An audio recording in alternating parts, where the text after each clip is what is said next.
I'll take attendance, not in alphabetical, since the only thing I got in the minutes, so. Oh, well. Brian, Here. Mark is absent, John Bergeron. You know, anybody know if he's excused or not excused? I hadn't heard it. He zoomed the other night, so maybe. Okay, Stephen? Yeah. Nate is excused, Sal, Yep. Mike Reese, Here. Tom Duplinsky. Mike Sampson here. And Karen Wolf.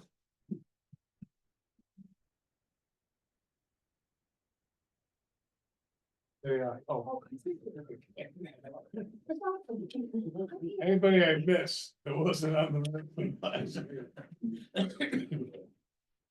Okay. So any new business before we start going through departments that you wanna go through? No, I just, with the conversations we had at the last meeting about some of the revisions we were looking for, they're included in the revised budget worksheet you were given, and this is updated as of today. And Carrie Ann prepared a summary of the revision for the 2025 budget to just give you the general overview. Anything else, Carrie Ann? That's it. I'll email everything out. I just literally had it done this afternoon. Okay. In that case, I'm gonna go down to the agenda that was posted for October 17th, starting with the fire department. Oh, yeah, that'd be a good idea. First thing we'll do is approval of the minutes, for October 3rd.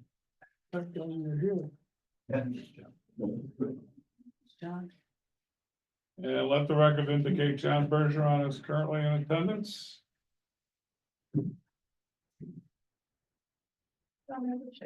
And looking for a motion to approve the minutes of October 3rd for discussion purposes. Don't move. Is there a second? Sure. I will. Who seconded Mike? I did. I will.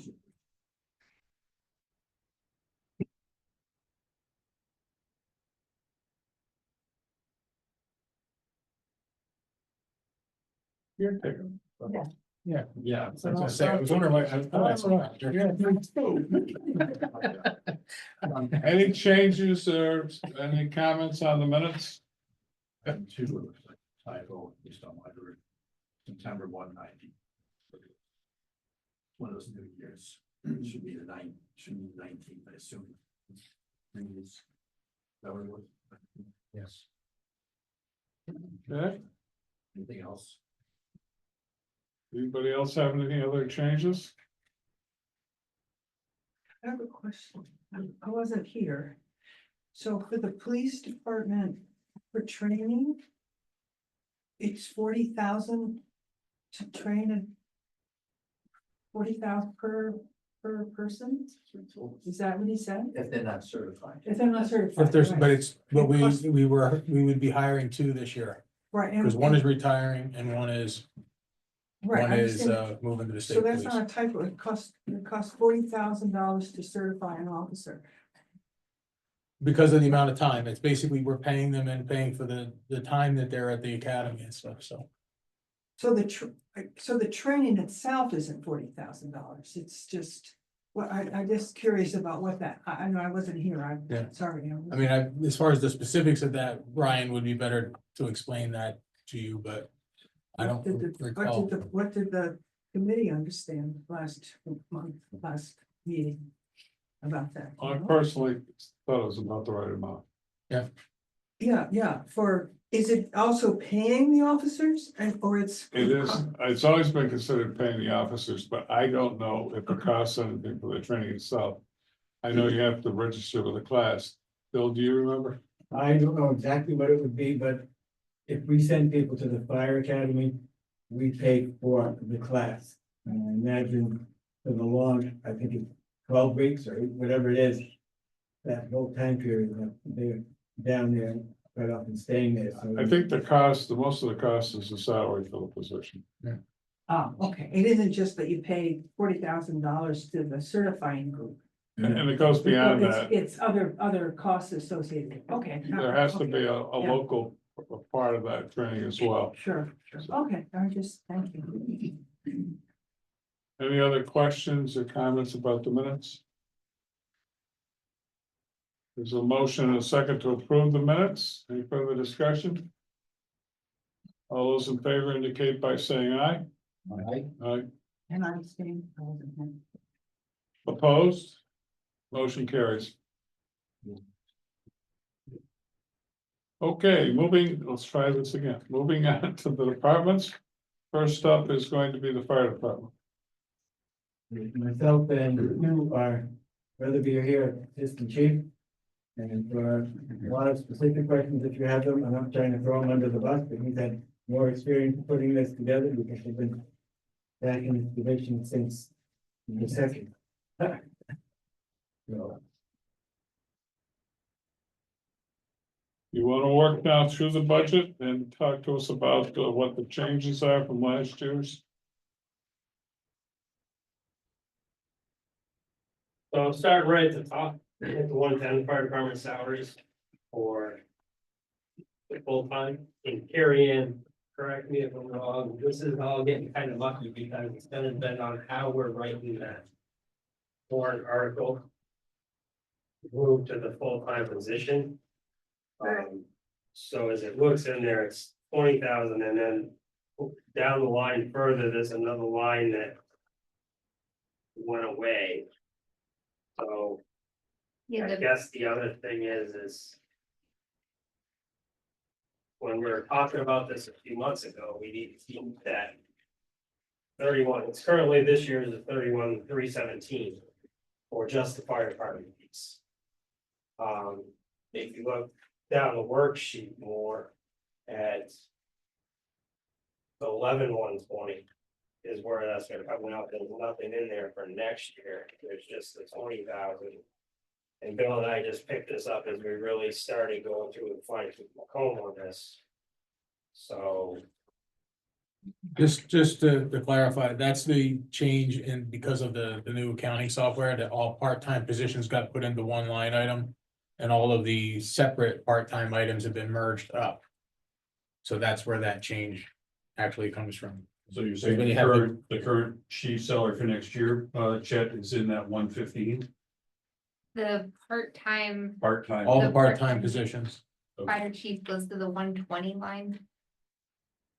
The full-time is just the $20,000, that's the part-time position, and then then there'll be what goes on the ballot.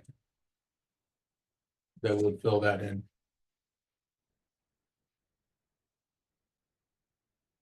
I'm just trying to understand what the 20,800 and 115 is for next year. so if you do the math on the. On the 10,120. 5,400 at $19.48, it only comes out to 105.92.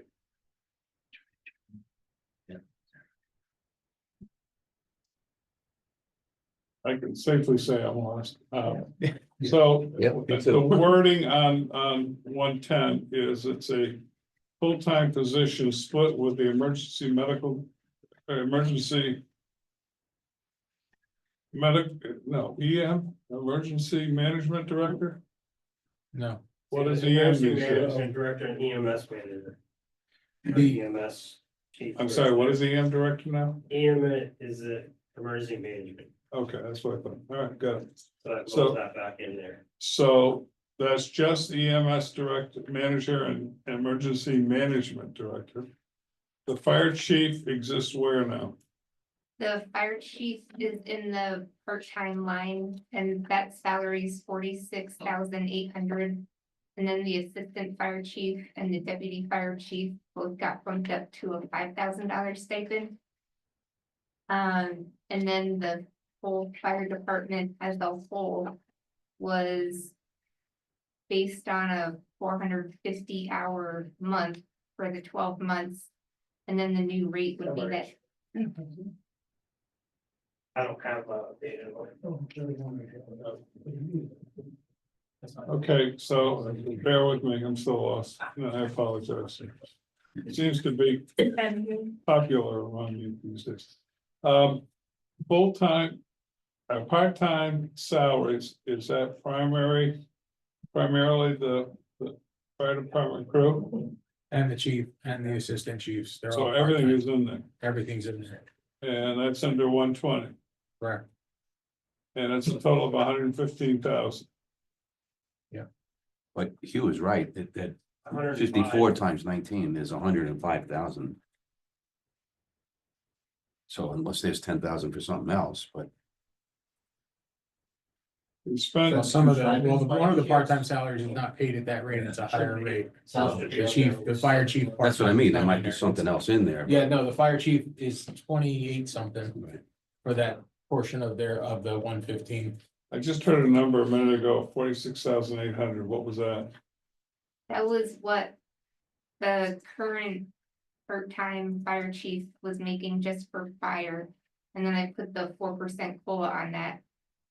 And then the firefighters were 105, 187 for the year. And then the assistant fire chief and deputy fire chief were both 5,000. That comes to 161,987 for those 4 items. So it says on ours, it's 115, Right, where does that show up? That's, so we're off by about 45 grand. Put it somewhere. I can clarify this up, because Yeah, we can correct it for sure. Okay, so can we assume then for the moment that we'll get a correction on it? Yes. And suffice it to say, I don't know if everybody followed all that, but the number is anticipated to be a lot larger than what's on the printed sheets tonight. It shows on that line 120, a total of 115,187, and it's somewhere around 160,000. And there is a reduction on the next page. Where it used to be fire chief salary at 120, which was 4220-11-120. And that's dropped down by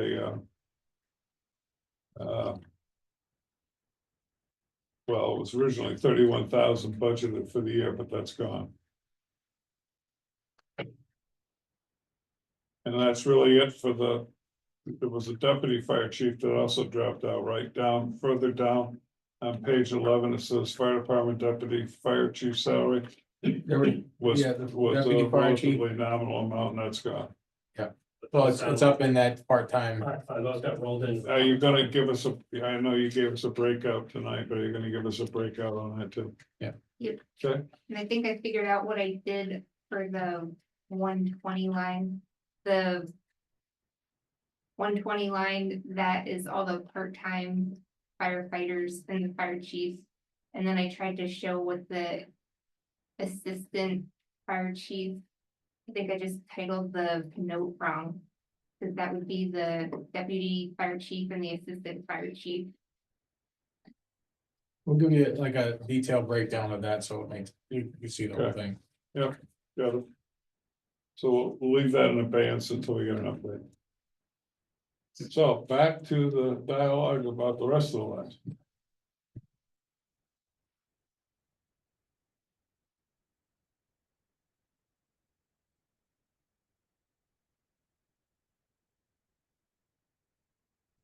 And the 10,560, that line.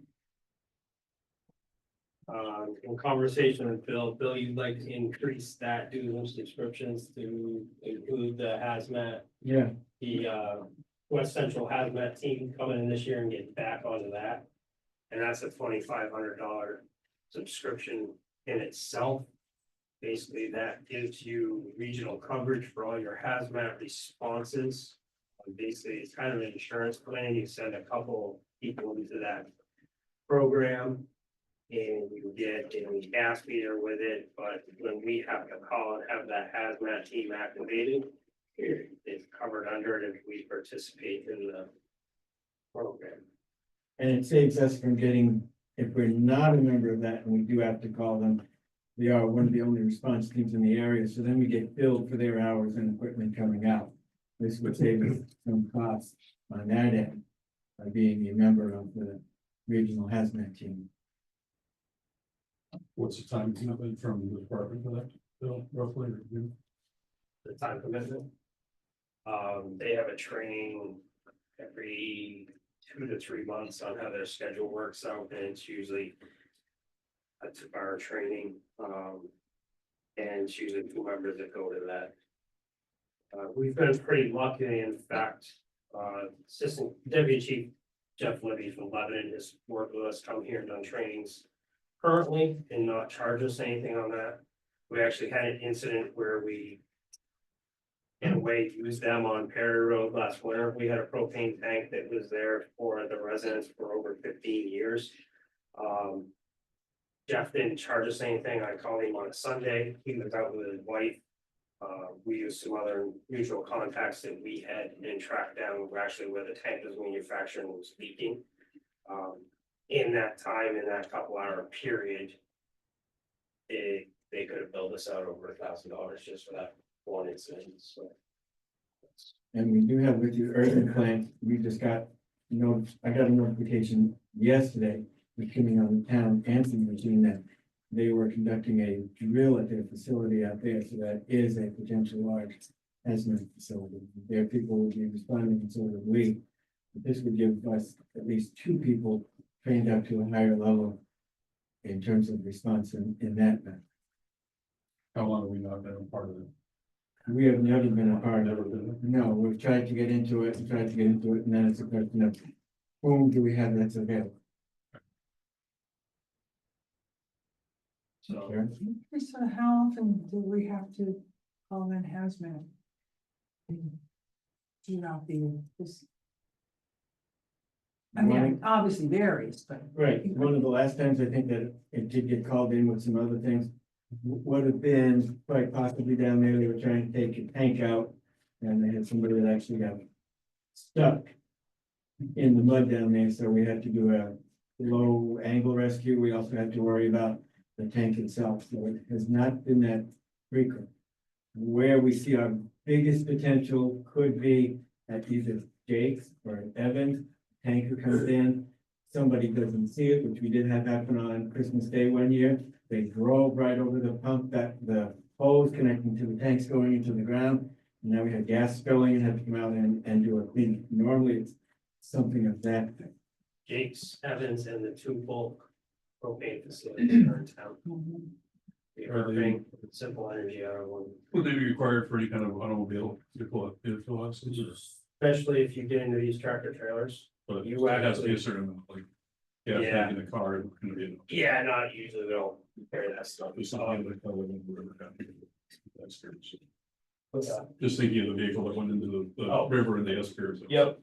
Okay. The chief and coordinator was on with Lebanon that night, so. They're having kind of, we already had some what's going on with that, but. It does it, and it's not so much the stuff that we have stationary that we worry about, it's all the transport that goes through town. I mean, I don't know how many people were worried, like. The explosive factory that's over in Groton, but there's a lot of stuff that comes through here. Especially going down to Grafton, going under the blasting. There's been a lot more blasting going on in town with these houses and stuff going in. That's such trouble on the roads, and that's the main concern. It's not so much the stationary stuff that we have, it's transport.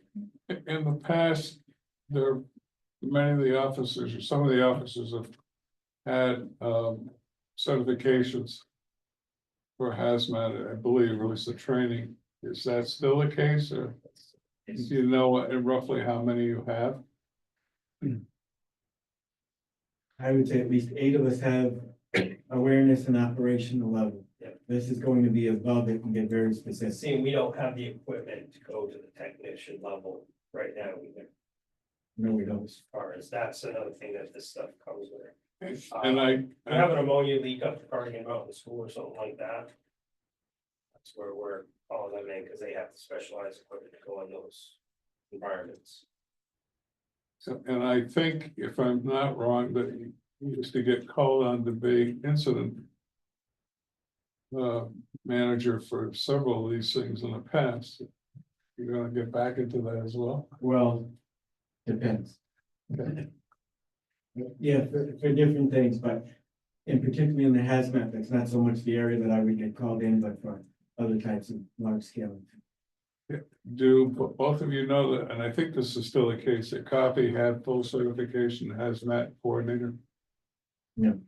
He got that a couple, I don't know if he still has it or not, but he had it a couple of years ago. He has a full hazmat coordinator. It's not the same as what you have in the fire department, Exactly. He but doesn't, but it can complement what you have in the fire he department. can, but he cannot go in past the zones that he's not certified. to Yeah, I go got in, that. so it's But dispatch. as a resource on the chemical Yeah. aspects of it. Okay, anything else? You wanna go So through? we're looking at an increase at 4,500 to 5,000.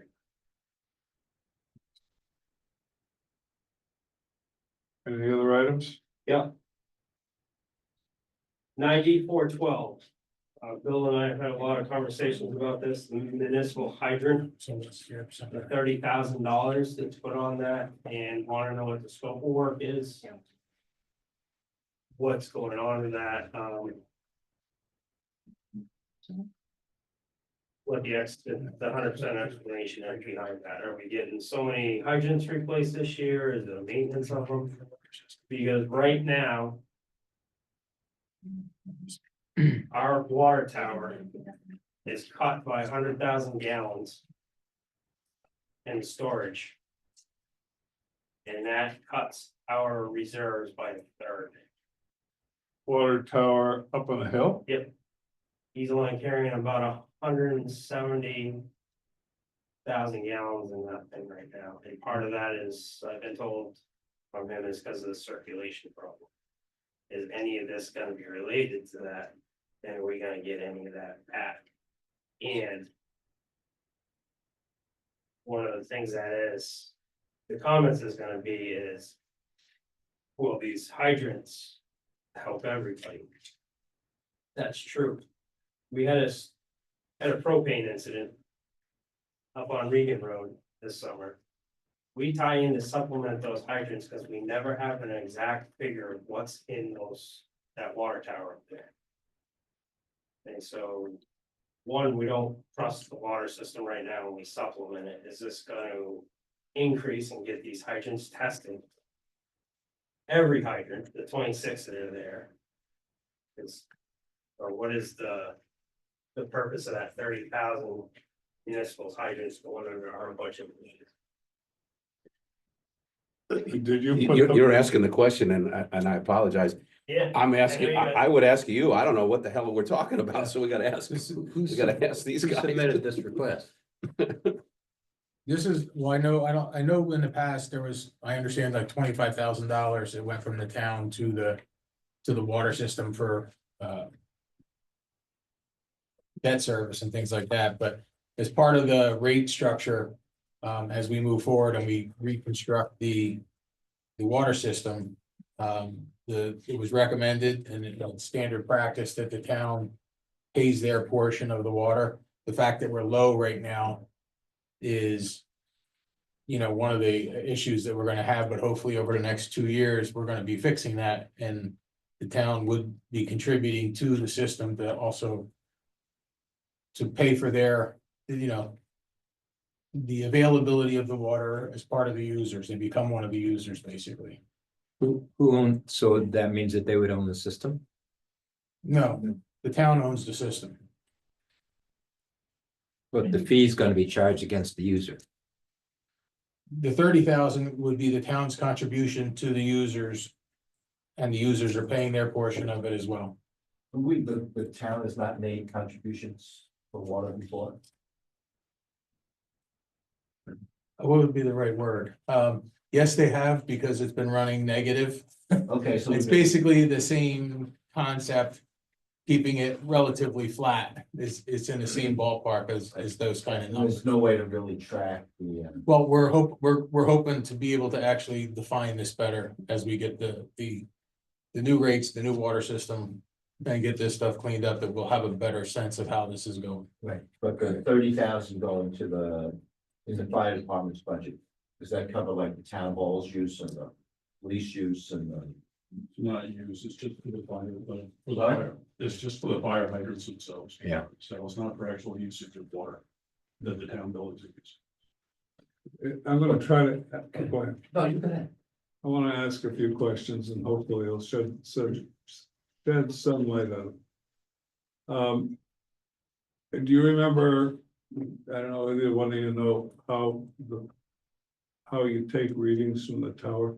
Yep, you go underneath the Yeah, town, no. what's the recorder? And do you know why they've reduced the water volume? They being the town of Canaan has reduced the water volume, so do you There's know why? stagnant water in that tower is what it's called. Okay, and do you know what one of the purposes behind the water project is regards to the water tower? That's why I'm asking the questions of. That's why I thought. So the water proposal calls for changing the water line from the plant going down through to that side of town. Rely purely on the gravity feed down through on the west side of the village, I should say.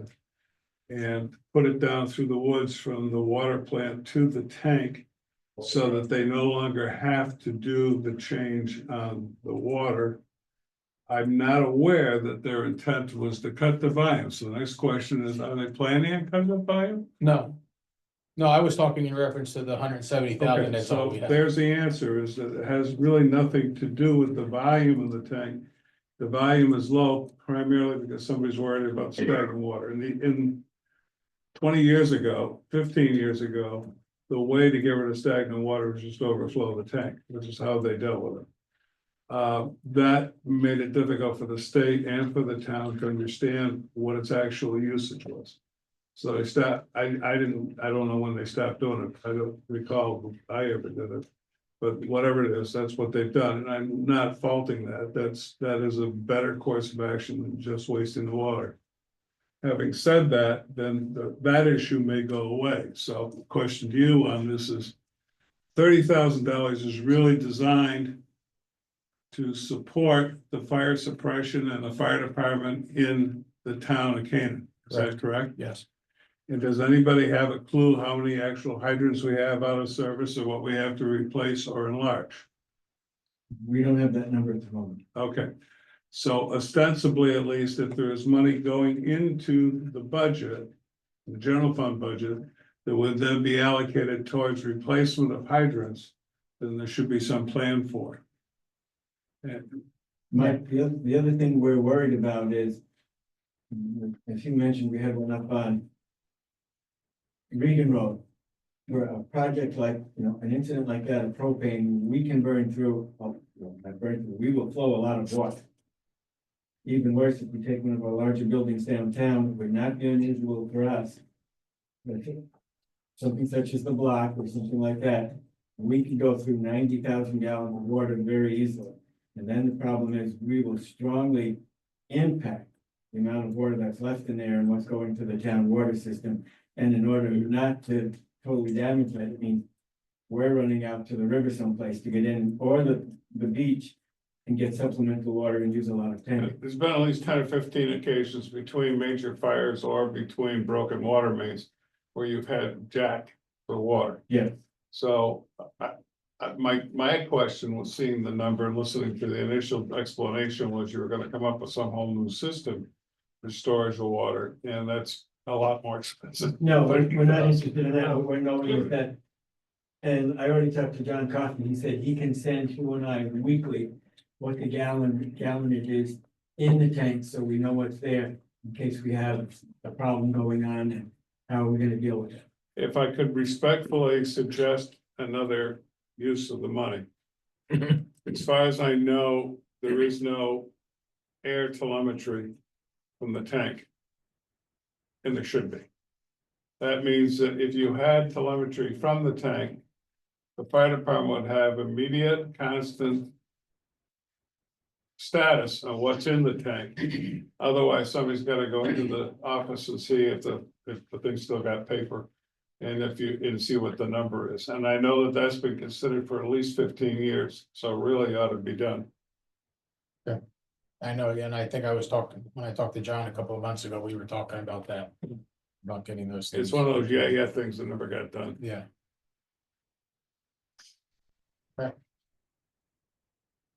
Anything else on the list? Another question while I. Still awake.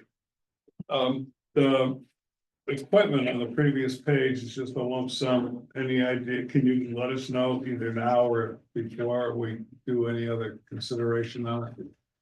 How much, what the 30,000 in equipment is gonna go for? I think that's what I read, it was 30,000. It is. It's 740. Yeah, Yeah, so usually there's a Yeah. breakout. Yeah. It'd be nice to know what that's going for. quite often, this is the line item that we use for buying hose. That we use for buying turnout gear, that we do on a rotational basis. And turnout gear for an individual firefighter, like you say, if we were, I think I'm George sitting here. Well, that's a quote right there on that. But I think, Bill, the problem is that I think you've gone, there's people here that have been on the CIP and I haven't.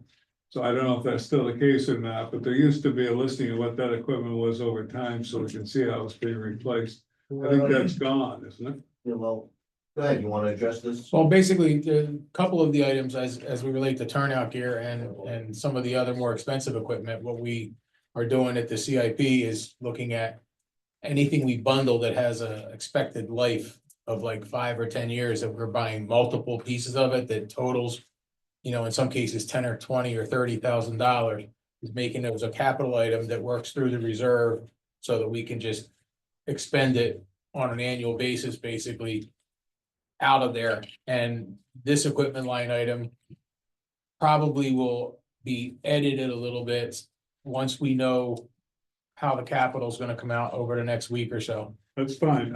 All I was asking was. Do we have some rational Yes. purpose, description of what's being replaced and when? I Because think the answer she's trying to give you is that we, until we I address think that he issue. just said he's gonna put it in. Yeah. Okay, Yeah, then we'll get That's fine. detail on what the rest of it should. I mean, I can tell you roughly this year what it is, it's $5,000 in pagers, $4,500 in hose. Almost $11,000 in 2 sets of gears. And 6 particular hoods, it's some SCBA masks. SCBA Max was 2,500 because we've got some that are out of date, broken and stuff like that. but you, one of the reasons behind having a multi-year look at it is. You can see, not in isolation of a single 12-month period, but in a 5 or 6 year period.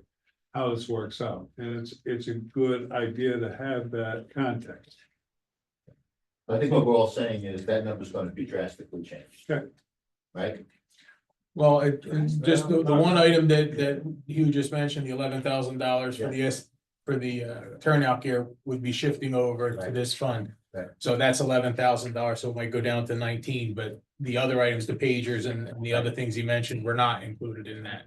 So we're gonna give you a breakout and then be able to explain that, and we do have, you know, this is a 20-year plan. Yeah, because the Yeah, CIP so- changed a lot of that Yeah. matrix when they went for that $10,000 Right, setup. right, so that's where we are, so yeah, we will give you breakdowns for that. The last question I have, and I'm happy that anybody else wants to ask anything, but.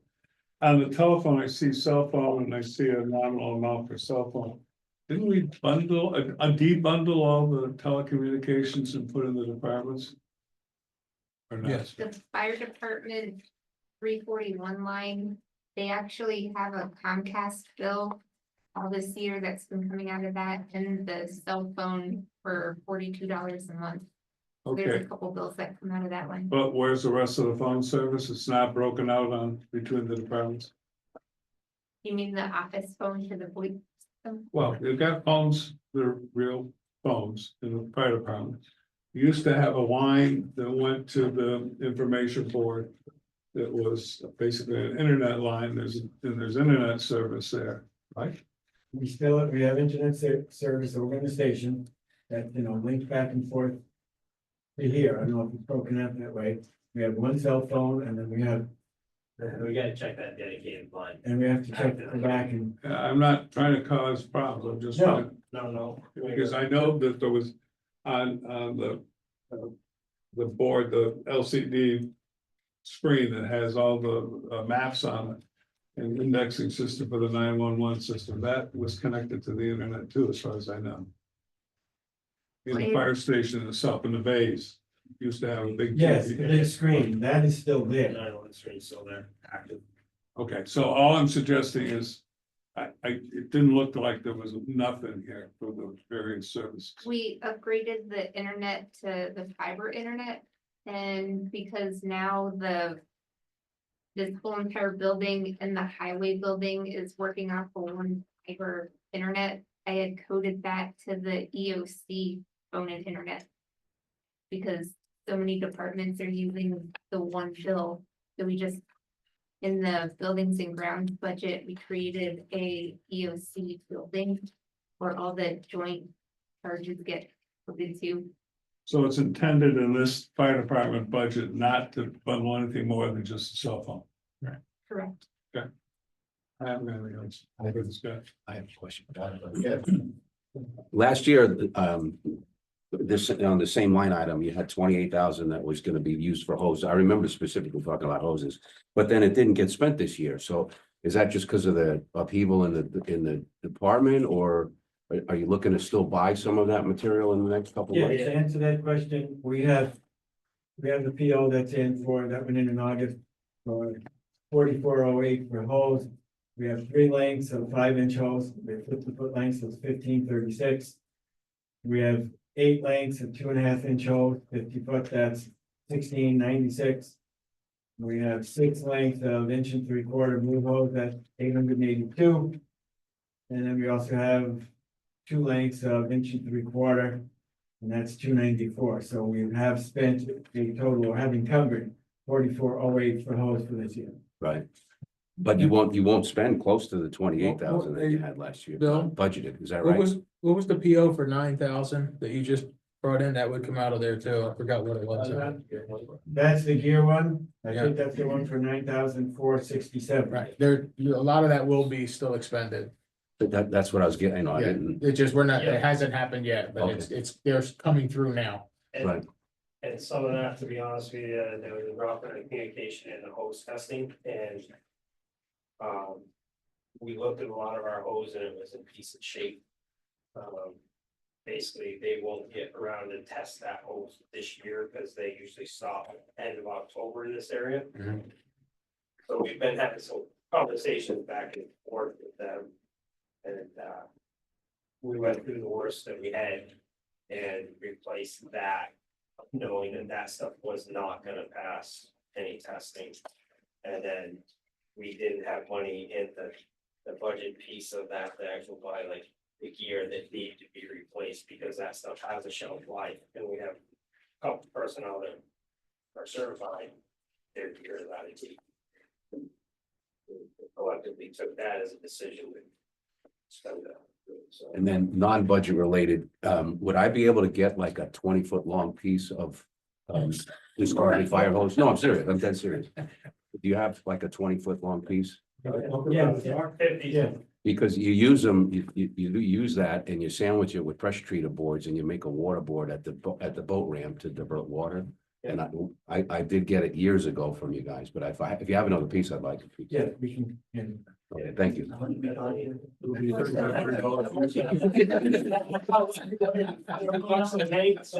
said a foot, right? You can see a foot. Thank you. You're hoping to have your dog back there. Oh, yeah, no, he goes down there, we bought them all lunch today to move them. Any other questions from I anybody? do have a couple of things I want to talk about. $200.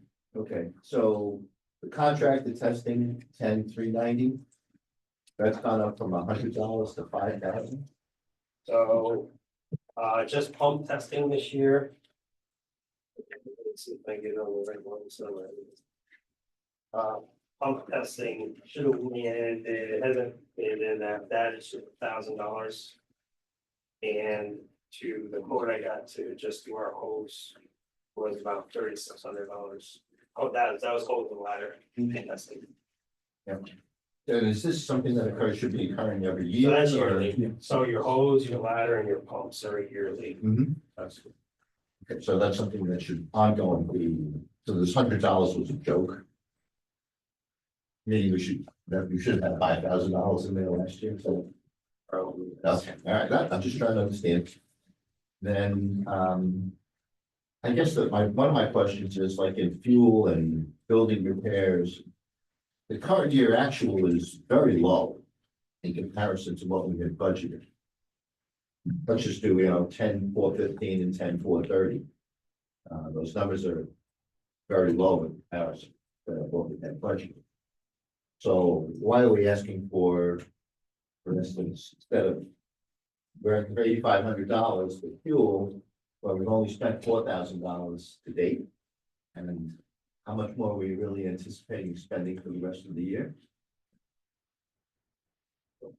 Karen, correct me if I'm wrong, you didn't have a real good handle on any tracking because it wasn't being done before, like accurately. 2024 was the first year that we tracked the driving fuel, the heating fuel 411. We just got a bill for $1,700 because they filled the tank, so it's intermittently that the fuel gets filled. Uh-huh. So I kind of just, same as last year, copied what we had. And over time, because we did have to just buy a new fuel pump, we bought one that can be, have an add-on that can have card reading that we can actually start tracking very accurately. So this will get more accurate over time. So I think for the time being, it was just leave it the way it was, and hopefully we'll get better information and be able to explain that. So, and to answer your question on the building repairs and maintenance. Last year at this time, there was talk into upgrading our key entry system. So it was a more accurate, so we can have more integrated controls on that. With the stuff that went on, we did not follow that, so we're gonna be looking to encumber some of that money to next year. And left that budget up in there, so we hopefully complete that whole project as a whole. Yeah, it appears that we have thank you with vehicle maintenance. Vehicle repairs and maintenance is something that's actually added new this year to that level, and with the change in mechanics and back and forth, some of that working with Garen, when we just had to have a bunch of worked on the car one, I coded that for them and just took that and put it onto that. Now looking back into it, seeing what his budget's looking like this year already, I can tell is we may have to go back and look and reallocate some of the stuff that we've done over here into that to be better reflect of what's actually been happening. And that just raises the other issue about encumbering funds that, are specific to certain things versus not. Is that really something we really want to be doing, or do we want to just take the money and apply it against other things like, warrant audits and that kind of stuff? I'm just. So I mean, if there's a specific project and we're talking about a heat system, and if it's more than the $5,000, yes, we should encumber it because the intent was to put in the heating system. And if that's an allocated, but if it's not to encumber funds just cause, no, we don't want to do that. Yes. If it's a specific project that we planned that we didn't get to yet, then it makes sense to go that At some way. point in time. Was that a little tongue in cheek? Sorry? Was that a little tongue in cheek? Just that. So we're gonna, at some point in time, we're gonna see, what items we're planning on, using the encumbered concept for. And do we have any idea when that might show up? Well, have we got? Not just for him, I mean, we're talking, there were other departments that have. Yeah, and there, I don't remember what were we talking about? I forgot some of the encumbrances. There was only one or two that I know of. But we talked about encumbrances I'm for just next saying, year. if there are, it would be helpful for us to have that. Oh, absolutely.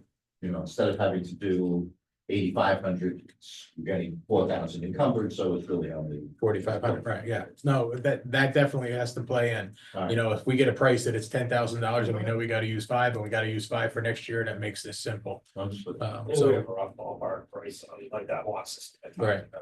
yeah. And then my only other comment is. Right. Okay, we added $30,000, just like kind of out of the blue for this municipal hydrant contribution. Right? If you subtract that from the 302 that you're asking for, then we get you down to 272, which is less than the budget was last year.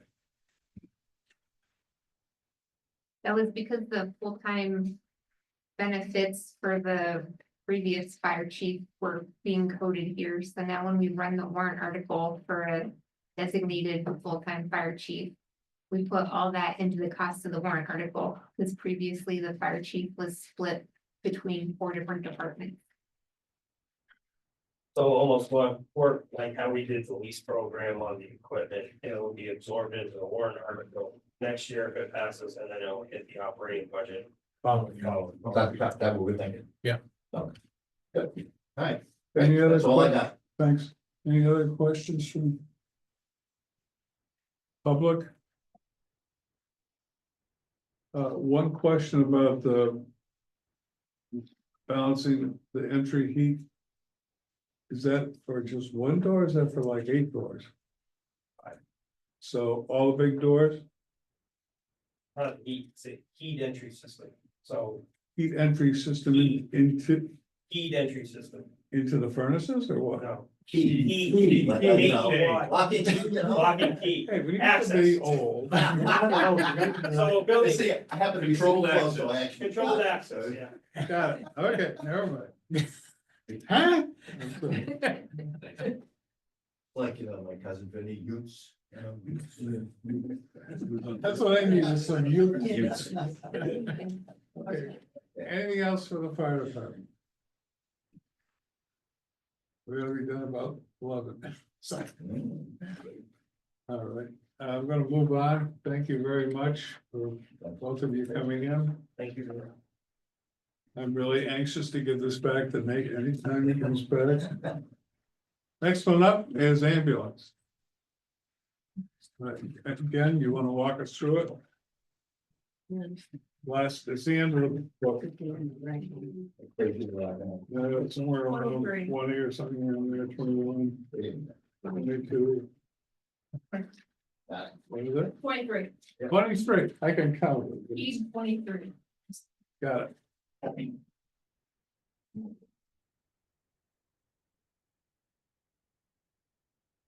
Hey, Jordan, let her rip. There's an increase in the 110 budget. There was an approval for a 3rd full-time position. So that would have raised that price there. The on-call, which is the 115, the on-call salary, because of the personnel either in station and all of that, it kind of just decreased, or looks as it. On-call overall, it does lower every year because we have people in station now, as often as a few times a week, given the distance that people live, not everybody's in Canaan. And then the manager salary is staying the same. So whatever they figure out. Now on call, this kind of goes back a little bit, over budgeted $100,000 in 2024. And we added some additional staff, so. Karen, can you just help me walk through that part? Yeah, when we were looking at the EMS budget a couple months ago, we were seeing that we were running about $100,000 over budget. So we started presenting to the select board that there was something going on with the hours. And what we found was, since we started doing the interfacility transfers, the straight time hours, which is an hourly rate, have skyrocketed, and the on-call hours proportionately decreased. So we're paying people more an hourly rate rather than the $6 an hour coming out of the 115 line. And when we looked at all the hours being worked, it worked out to be 7 full-time equivalents. Yes, with the amount of everybody working, I have to use station coverage, full-time staff. So we had gotten board approval to hire a 3rd full-time person just recently. We haven't even gotten the job ad out yet. So that makes this line a little bit complicated because we're hoping that adding a full-time person will decrease the hours coming out of the 121 line, because we would have someone there full-time being charged out of the 110 line. And we're just trying to get an accurate accounting of our hours, because right now this line's way over budget. And this kind of boils back down to, right before we had started the interfacility transfers, I believe John Hennessy had asked, the question of potentially adding in $100,000, and there's this debacle about not getting in that, but we still put it in that line item. And now we've kind of have the budget broken down appropriately, so for IFT staff, 911 call salary, and in-station coverage. And it's separated appropriately now, showing those accurate numbers. And to complement this, the whole thing, the one thing that offsets this is the amount of revenue that's being created through this, because it's actually covering more than the $100,000 expense. We just were not tracking the expense. We're incurring the expense, but it wasn't listed in the budget. And then we have the revenue on the other side that's actually offsetting this. So one of the things that when Carrie Ann mentions we had 7 FTEs, we're still in a positive cash position as it relates to how these systems are working. But could we get the income statement on that sooner rather than later? Yeah. And so do you know off the top of your head what the total labor cost is going down through? And how does that compare to last year?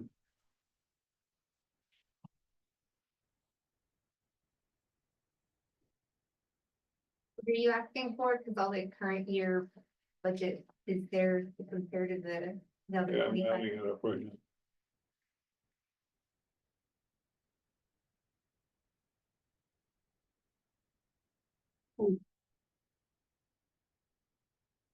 We have $555,000 in labor costs now. Totaling up down through the 4215 series. No, 4215 10, no, 42.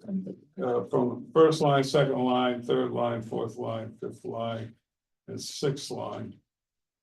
And last year was budget. I'm not saying there's anything wrong with it. I'm just trying to get an idea of what the differential is. Budget last year was 40, 85, 95, 100, 116, 206, 336, yeah, 337. So you had 337 budget last year, it's 500,000 this year. Is that all related to the interfacility transfer? Majority of that, yes, and I would also have to say that the in-house station coverage, we can't have anybody, or everybody can't be on call from in town, so if we have somebody that comes from Danbury and they have to stay in-house, so that ends up being station coverage pay, their full amount versus the $6. You know what that breakout is, or is it shown here separately? The Station coverage is, go ahead. The station coverage gets charged to the 121 line, where the on-call pay gets charged to the 115 line. So all that's getting paid out of the 115 line is the $6 an hour. When you notice that it lowers every year. Because the amount of on-call staff is down versus the station coverage, absolutely. So just for frame of reference, if the cost of labor goes up a couple $100,000 a year, do we have enough additional new profit coming in from IFT to cover it?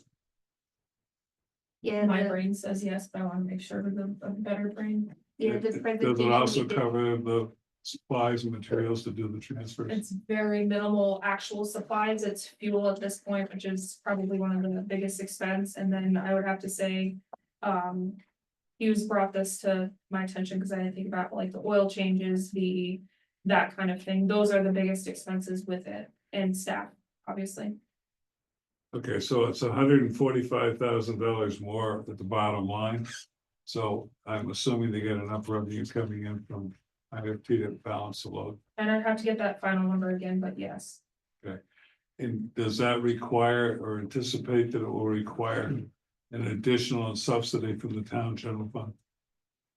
No. It didn't. look Right now, like it this year. the 180,000 that was being put in is the intent is to stay at that level. Okay, and that was the whole purpose of going to the Correct. IFT. I'm sorry, we interrupted you. Or I No, interrupted you. No, I'm not, but it's okay. Well, yeah, that's it. So that was over budget. So the event coverage salary, they didn't like the price increases with the track, which is fine. Staff wise, it's appropriate as to what we're doing right now. It's still a little much, but we have a lot of the school stuff. The school still doesn't have an athletic trainer, which requires them to have, doesn't require, but for a lot of the events, we have to have an ambulance crew or, so one person or the ambulance. Football is two. And we still have the motocross track annually for the Lions Club. I think more of the cost of the personnel and is why there's more of an increase. I wouldn't necessarily say more events planned this year, but how would you? The number's probably gonna go up for the cost of the hours that we have done it. Every year they think that they have an athletic trainer and then they don't have an athletic trainer, so then we end up doing more. Well, they have, I think they said they hired one. They He's more of a can't- tape guy than. That's correct. Cause I asked that, I was like, hold on a second, I heard about that and he's like, no, we still need you and, yeah, that's exactly what it is. You're Okay. stretching, taping. A glorious, Right, so in other words, they can't do the things that you need to do. that's That you would be correct. called on to. Yeah. Yes. In the past, we've done a fair amount of free work. Are we doing that No. there? No free work. No. No free work. They're invoiced every, well, at the end of the school's invoiced at the end of the year, Lions Club every couple events event. Any questions on that or keep going? Yeah, so Go ahead. this, so I'm going through it the first time. So the 30,000 that's there, Yes. that's not coming out of, that's coming out of invoices, so it's getting paid back? What am I understanding here? No, I see what you're asking. So, it's our expense, for example. Would be budgeted up to the 30,000, but we're also invoicing and charging for that, so it offsets almost with the revenue as well. We recently, I think it was last year or the year before, I don't really remember, we increased the event prices that we're charging people, so we're actually making a profit out of that.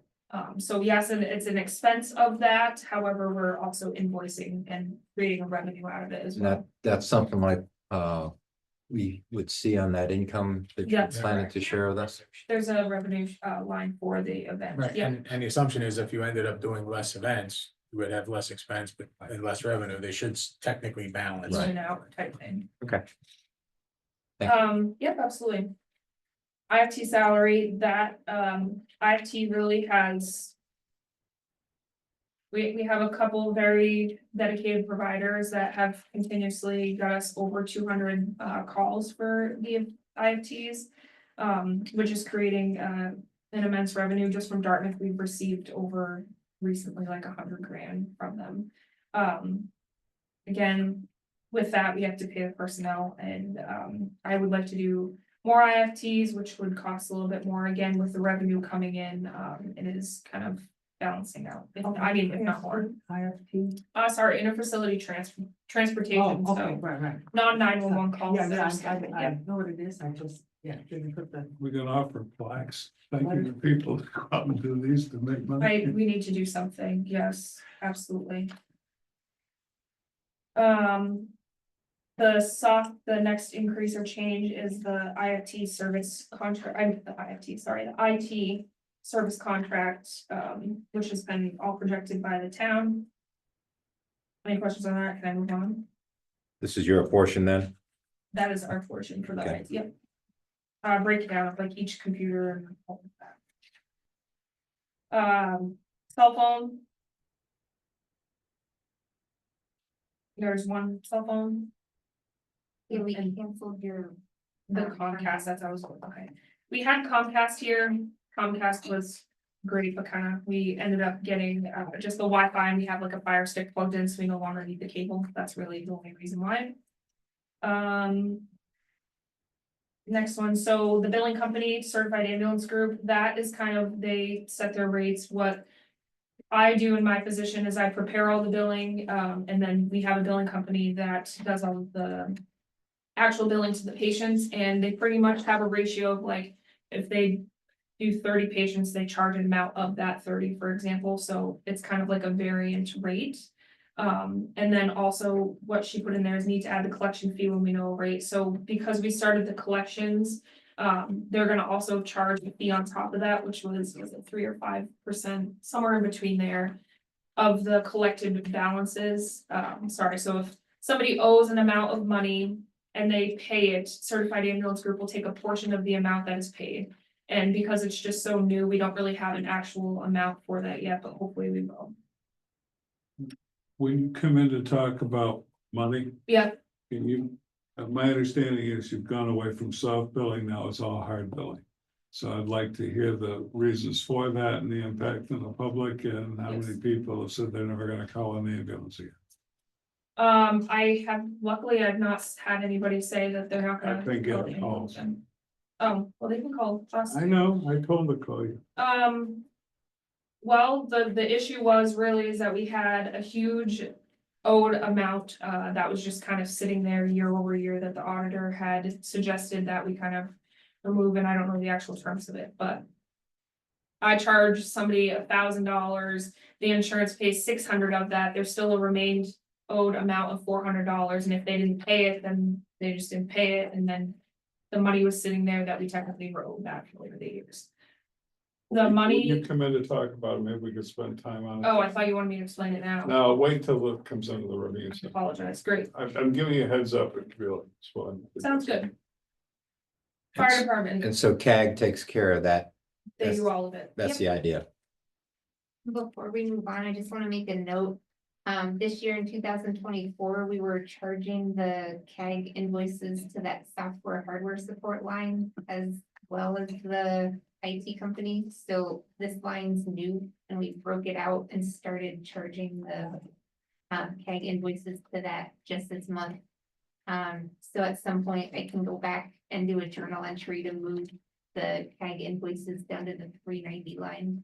So it makes more sense, but that's why the 3,600 looks like such a decrease up in the 330 line.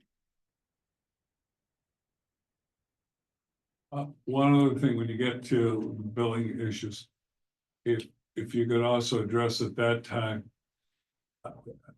I deal with medical billing as well, and there's a lot of effort that has to go into follow up with insurance companies.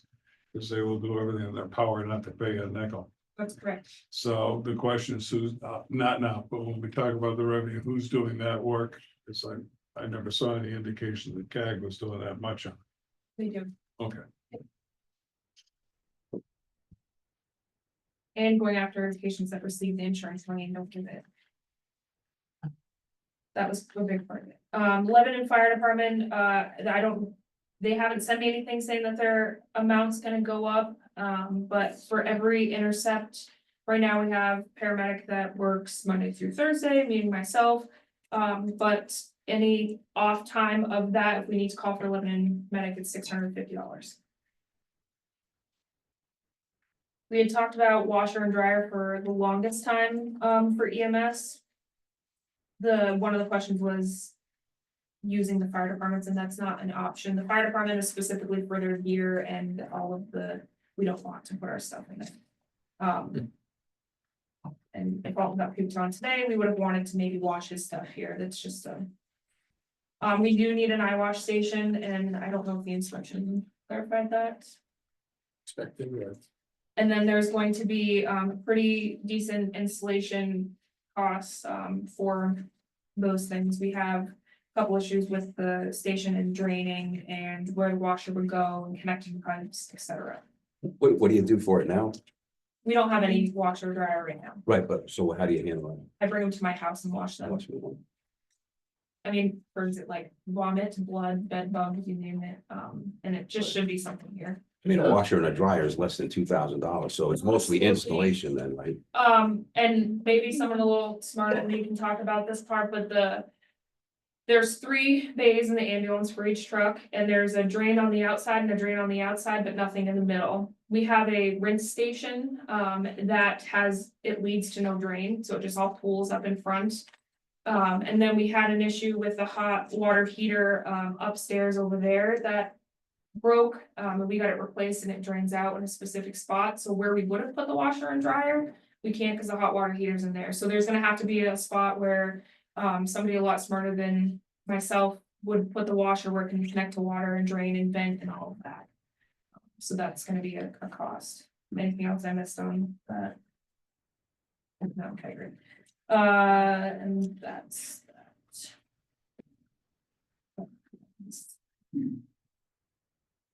Quarterly deep cleaning through, the cleaning service. It's pretty self-explanatory, and that's the cost she came up with. We do a yearly scholarship, which wasn't in, the actual budget. We ended up pulling from where? Last year. We charged it to that miscellaneous expense line, $690. Oh, right there, I'm sorry, okay. And then, so I thought that we created that, but the yearly scholarship we give to the school, we just want to replace it with that with an amount in it budgeted. We ended up combining the 770 with the dues and subscriptions line. Yeah, that's.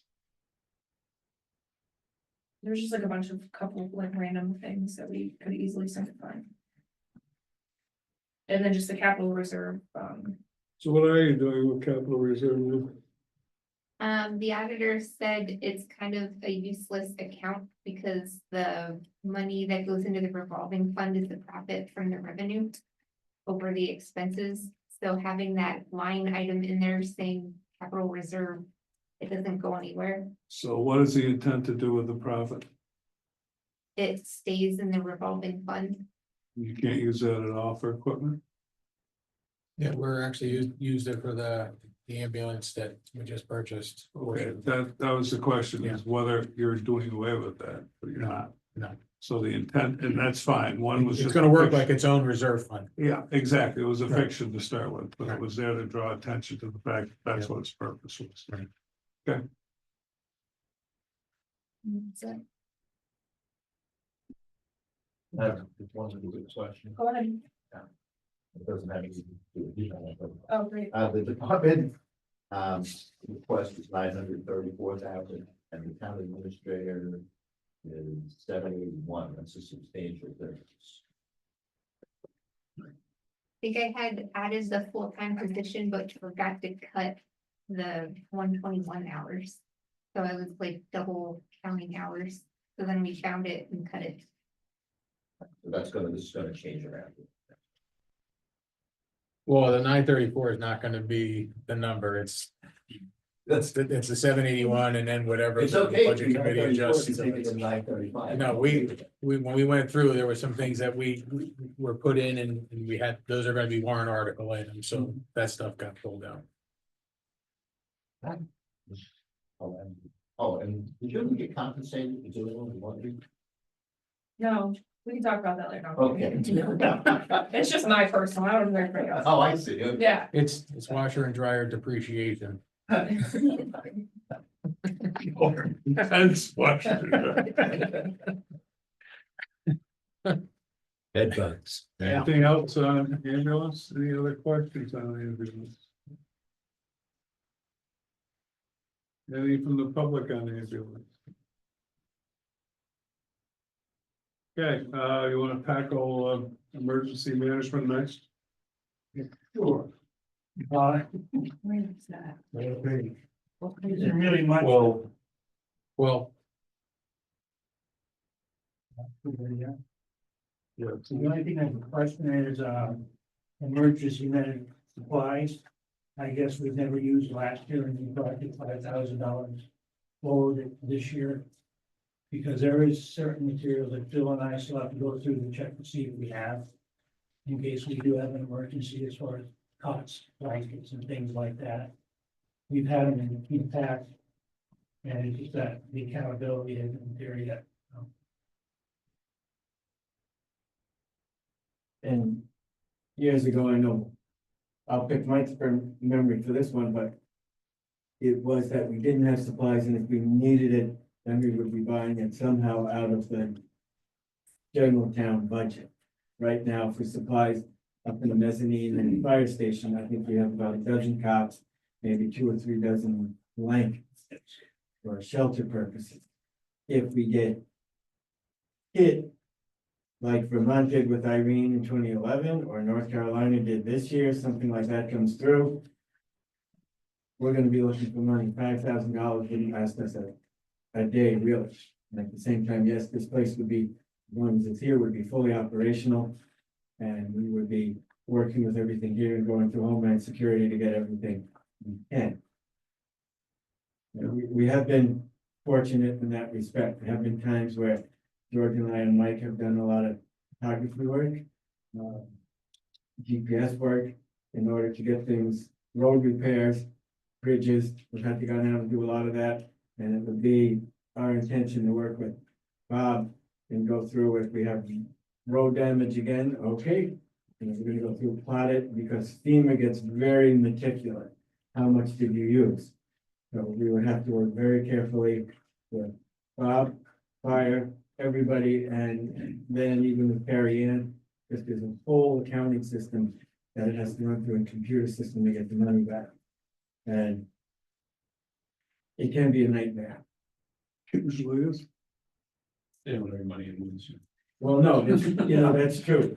They've gone through it. When we do want to get it. Yeah. It's nice, you need to have the documentation that it will mean, okay, going out through the wood.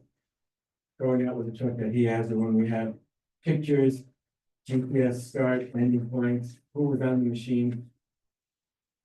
We would need to work that out, and we all have to very much work together to get it back. I forget what Irene costed, but it was a lot. On the issue of hazard mitigation plan, I assume there were specific goals and objectives that were put in that? Anybody As far know? as, well, we've already accepted the plan.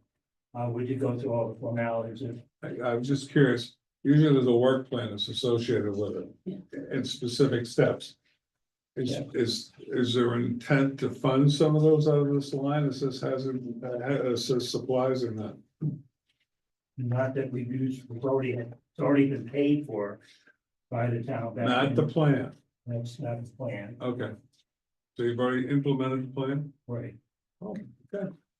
So if we need supplies, like, based on something that's happened, that's where that line, that 610 item would be used. I just was curious as to how you were funding the improvements, but they're already funded. Usually, like, we'll pick as an example, we've got, culverts that are undersized, and Yeah. I know they're gonna flood, so we put those on the list, usually it comes out of the highway department. But there's other stuff that isn't, like tree removal and brooks and stuff like that. So how, is that all funded now? No. Unless I'm talking out of turn, it is not. No, this specifically would be for day-to-day things like we would need, if we needed to start buying drinking water, if we needed to start buying some Yeah. kind of medical. You're right, we usually took that out of someplace else in the plan. Yes, but for big projects like, no, getting stuff out of the river by the transfer station all the way down through town. I mean, I think the funds looks like a good idea, I just was curious, that's all. Anybody have, did you finish up that for EMT? What's that? Anybody have any questions about emergency management? And George does have a report written of what we've done so far this year. And I gave one check already. And I can get whoever else, it's up 3 more copies. I have a question, since Mike asked something not on the target, it was something a little different, a little closer to target. We have a emergency spill plan, spill response plan. Bill Plain. Spill Spill. plan. Yeah. Is there anything that obligates us to do one? We got a hazard mitigation plan. Right. But there's nothing specific for spills. But we need to do one for in the street light for the watershed protection. You had one, you piggyback on yours. Okay. There's an obligation under the law for anybody that carries hazardous substances or processes or uses hazardous substances to have a spill plan and all the contact information. So the transfer station and the household hazardous waste has a plan. Most major facilities do have them. I'm sure Cardigan's got one. probably Barker Steel's got one, they're all required by law.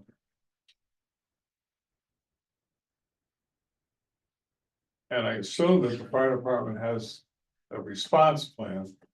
And a lot of the spills, it depends on the nature of the beast and the nature of the chemicals. Some require you to have remediation stuff on hand, some don't, just say call the state. Just varies by the chemicals. And the hazardous characteristics. Yeah, I asked John Coffey and I asked, Craig Mountain, I haven't had any success there, but does the fire department have something?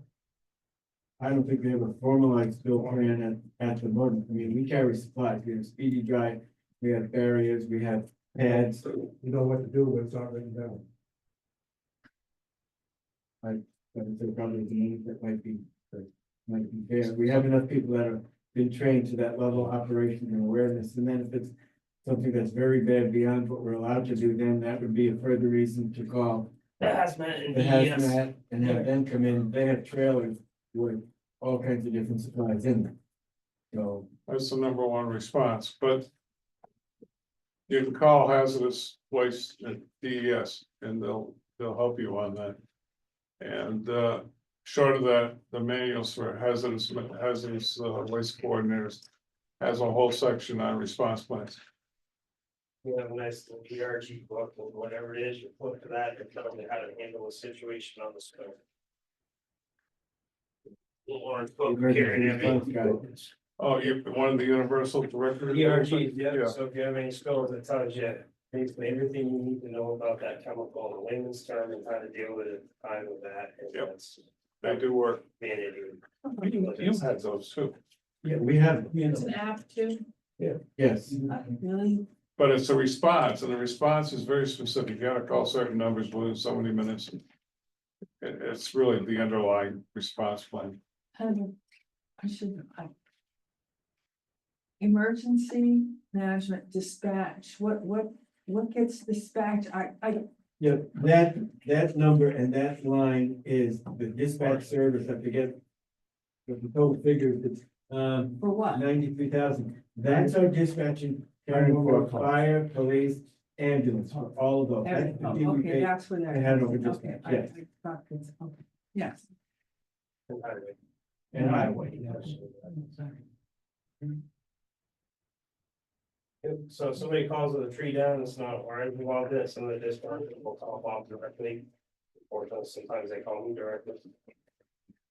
No, I see, it's an all encompassing, I just thought something, Yes. yeah, like, so we don't have this, a disaster, so why are we, but it's the whole. Yes, that's our normal everyday Normal dispatching everyday, service. right, sorry, I didn't know. No, that's Now I okay. do. Now I know. And it comes under you because of the management idea. Yes, Well, it's the one place where you can have, it's just the emergency management title covers. Everything, yeah, I get All it, the I get it, groups, I get so. it, makes sense, just, No, it makes a lot more than sense. That's a lot. it works. Who's boss on emergency management these days? You That finger came up quick. Emergency management director is George. I'm just curious. He's the EMD and. It says here, Bill's George. assistant. That's Right. I clarified that. She clarified that, which let me know that we had a meeting tonight. And I'm playing Jordan tonight, so. yeah. I get confused. Please. Throw in your voice. Anything else on emergency management? George and Jordan and so do I, Key and Pete. Okay, I'm gonna move it on. Is there any presentation by building inspector tonight? An official presentation, no, our highly overpaid building inspector is in the other room at this moment. But You wanna put that up? I just assume put it off if you wanna put it off. the issue is not really anything has changed. We are still advertising for another building inspector. We've had two come and go in the last 4 months, and Steve is still our interim building inspector. Who is? Steve Freeze. Oh, he's our acting building inspector. So, this is his department. Okay. Yeah, the salary now is being increased to 60,000. We don't just get along. Well, Well, we're trying to bring over the Wild West, and put some rules in place. Yeah, yeah, we There's had. a lot of difficult conversations with people. Yeah, so we're working on fulfilling that position, So so what do you want to do? Do you want to do it tonight or do you want to put it up? probably should put it off because one of the concepts that is swirled around a little bit and it's, you know, we also have an opening at the health officer position, and I know in Enfield, they have a person that carries both hats. And we're trying to figure out how we're gonna approach this to make sure we have the coverage going forward and actually, it's turning out that the health officer piece is becoming much bigger with the issues with septic systems and a lot of the junkyards and you look at the issues related to the campers out there with no wastewater. Type of thing, so. I saw the statements about needing to do septic systems. The last time I knew, which was about 18 months ago, there was only one enforcement officer for the entire state of New Hampshire. And my understanding is that person may not be there now and they're not enforcing anything. So I think that's part of what we're running Hard if into. you're not there. Exactly. So that's how I understand it sits right now. And it, you know, the question is to what level it falls to the town because we are technically responsible. And then, you know, where are we gonna go with it? So we gotta kind of reconfigure this and look at how we're gonna move Well, forward. thanks to not having an expeditious chairman. I assume we're gonna do bridges and streetlights in a future meeting. And we'll add, Well, no, it depends on, when you look at what is on the budget for buildings, for bridges, it's the $1,800 rental, which no longer exists. all right, never mind, we'll do it. Okay. I mean, it's really not, we're not going through like the capital portion of it. We just got. Oh. Is that it on building inspector? Really? And I'm gonna, did you wanna? I was just gonna say, and to relate to what they're doing. Between being on fire and ambulance, Monica and I had a conversation today, we run into places. That we didn't even know existed, we may go on a medical call and suddenly find out, oh, there's several other issues relating to this. So and sometimes we run into it on the fire side, we didn't know there was a residence there. And then when you start looking, you go, oh, you take a look and then you go, uh-oh. It's fine for us. That, yeah, or more sometimes. Speaking of which, we just started a program called Go Ask Cora. It's a federal grant, and what it is a referral program for people that are in emergency situations and looking for creative solutions and how to get them out of the emergency situations. And we had our first 4 clients this week. So it's supposed to be interagency, interconnected, everything to take a person who's in an emergency situation and find a solution. You may be familiar with the concept. We did it for Is that CORA or KO? CORA. It's called Community Outreach and Resource Agent. We'll probably talk. a digital assistant type of thing. No, it's an actual honest to God, 2 people, actually. All right, moving right along. I'm gonna move on to Highway Department. Welcome. Yep. You wanna start off going through the department? Introduce yourself. Oh, I'm sorry, I'm Bob Henry. Highway supervisor. Yeah. What page are we? Page 13.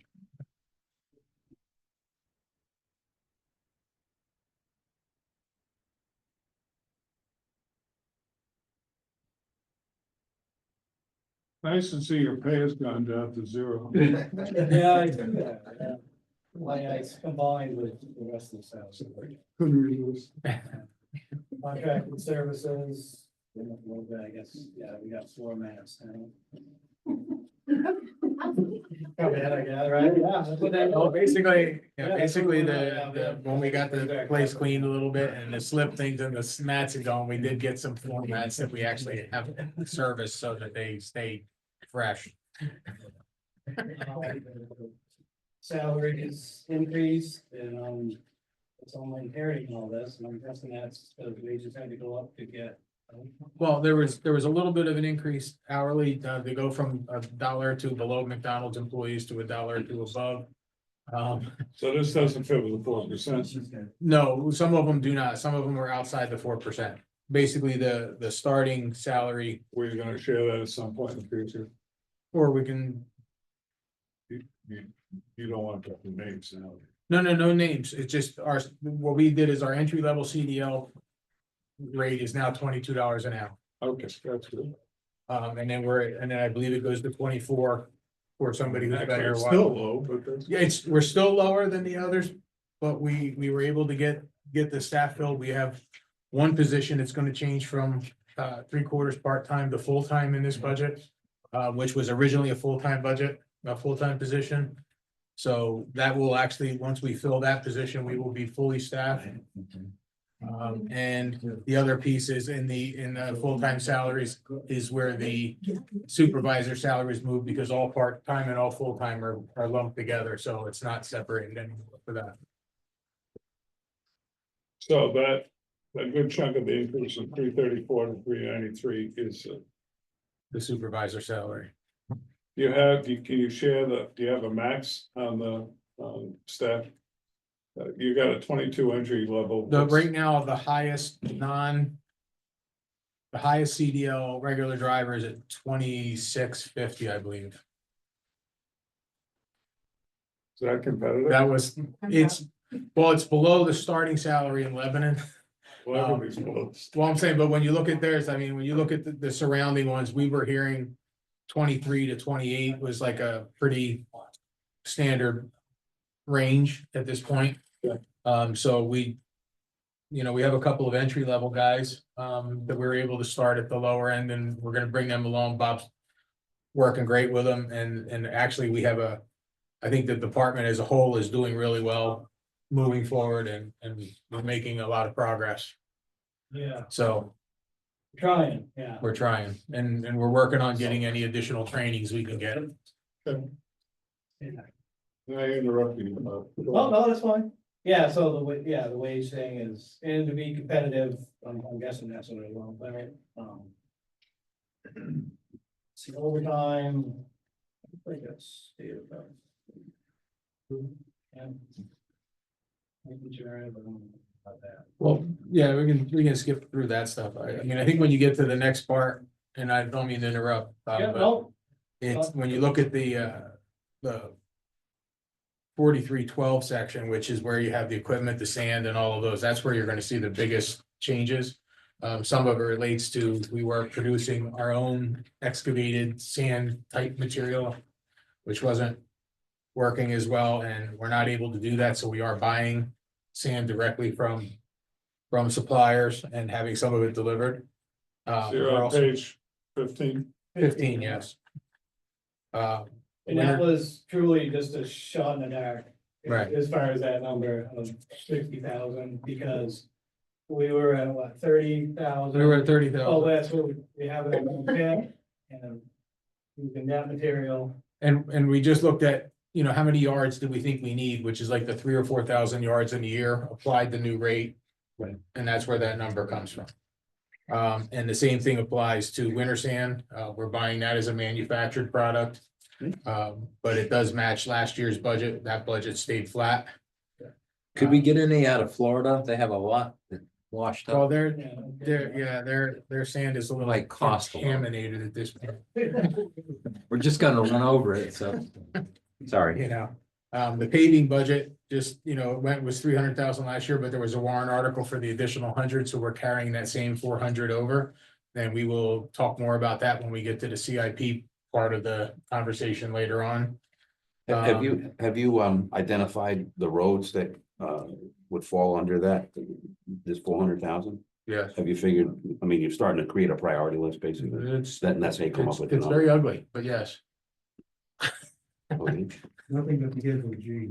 It's But okay. no, we have, and actually, today was working on the plan. Gristmill? There is a way to get to it without changing the 400,000 and still get the things done we gotta do. But it does involve other means, let's say. Road salt, Extortion, you hold a gun to somebody said, "What a road." Yeah, We'll just pull up the 2 miles of South Road or wherever and just put it where there's more traffic. There you go. right. Road salts just basically carrying through the new pricing and things of that nature with an estimated quantity. And, you know, one of the things that we're gonna have to address long-term, the one thing that I will say is, and independently, Bob and I came to the same conclusion and had the conversation that one of the biggest challenges the town faces is its drainage systems. We have culverts that are filled everywhere, our ditches aren't where they need to be.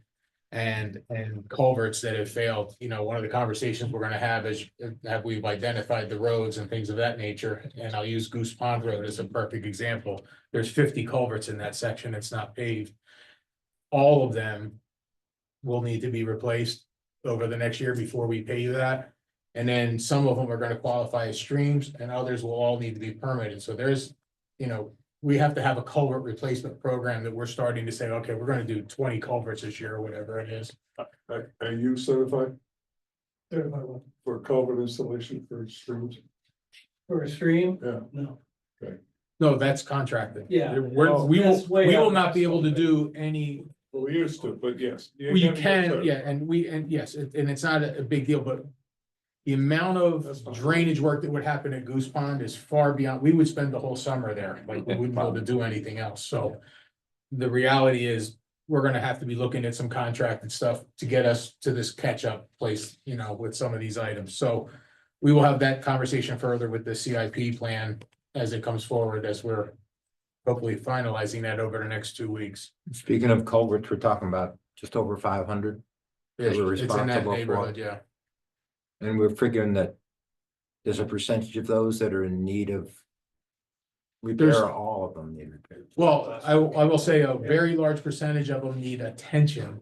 They don't Okay. all need to be replaced. So more routine maintenance instead of, Some more, It's given, it's a mix. I mean, when you look at the number of metal ones that are out there and anything that's on a paved road, they are not alive anymore. okay. How about flushing? Are we flushing any? We have not flushed, I mean, I'm not aware of any flushing and I've only been here since March, a so, few. but There's there, a some lot- of them. A lot we could do. Well, I know there was the conversation, we were just looking at the drainage right out in front of town hall. Yeah. As part of some of the planning, and it's like, those things are almost full, that are the state culverts, like. A lot of them need flushing everywhere. So these are things, you know, that hopefully some of them, the fire department can be like, oh, it's a training night, we're gonna run the pumps, let's go run them through a culvert. You know, that type of thing. Yeah. You know, so that would be kind of the goal, but we're at a place where we also probably need to do a real culvert inventory, including GPS coordinates, conditions, photos, the whole shoot and match. Actually, we had somebody walk through the door a week or two ago, a couple weeks ago now, losing track of time. Offering to actually perform that for us as a volunteer. There you go. They do this all the time and they said, hey, we'll come do that, and I have to give her a call and see if we can get that done, but.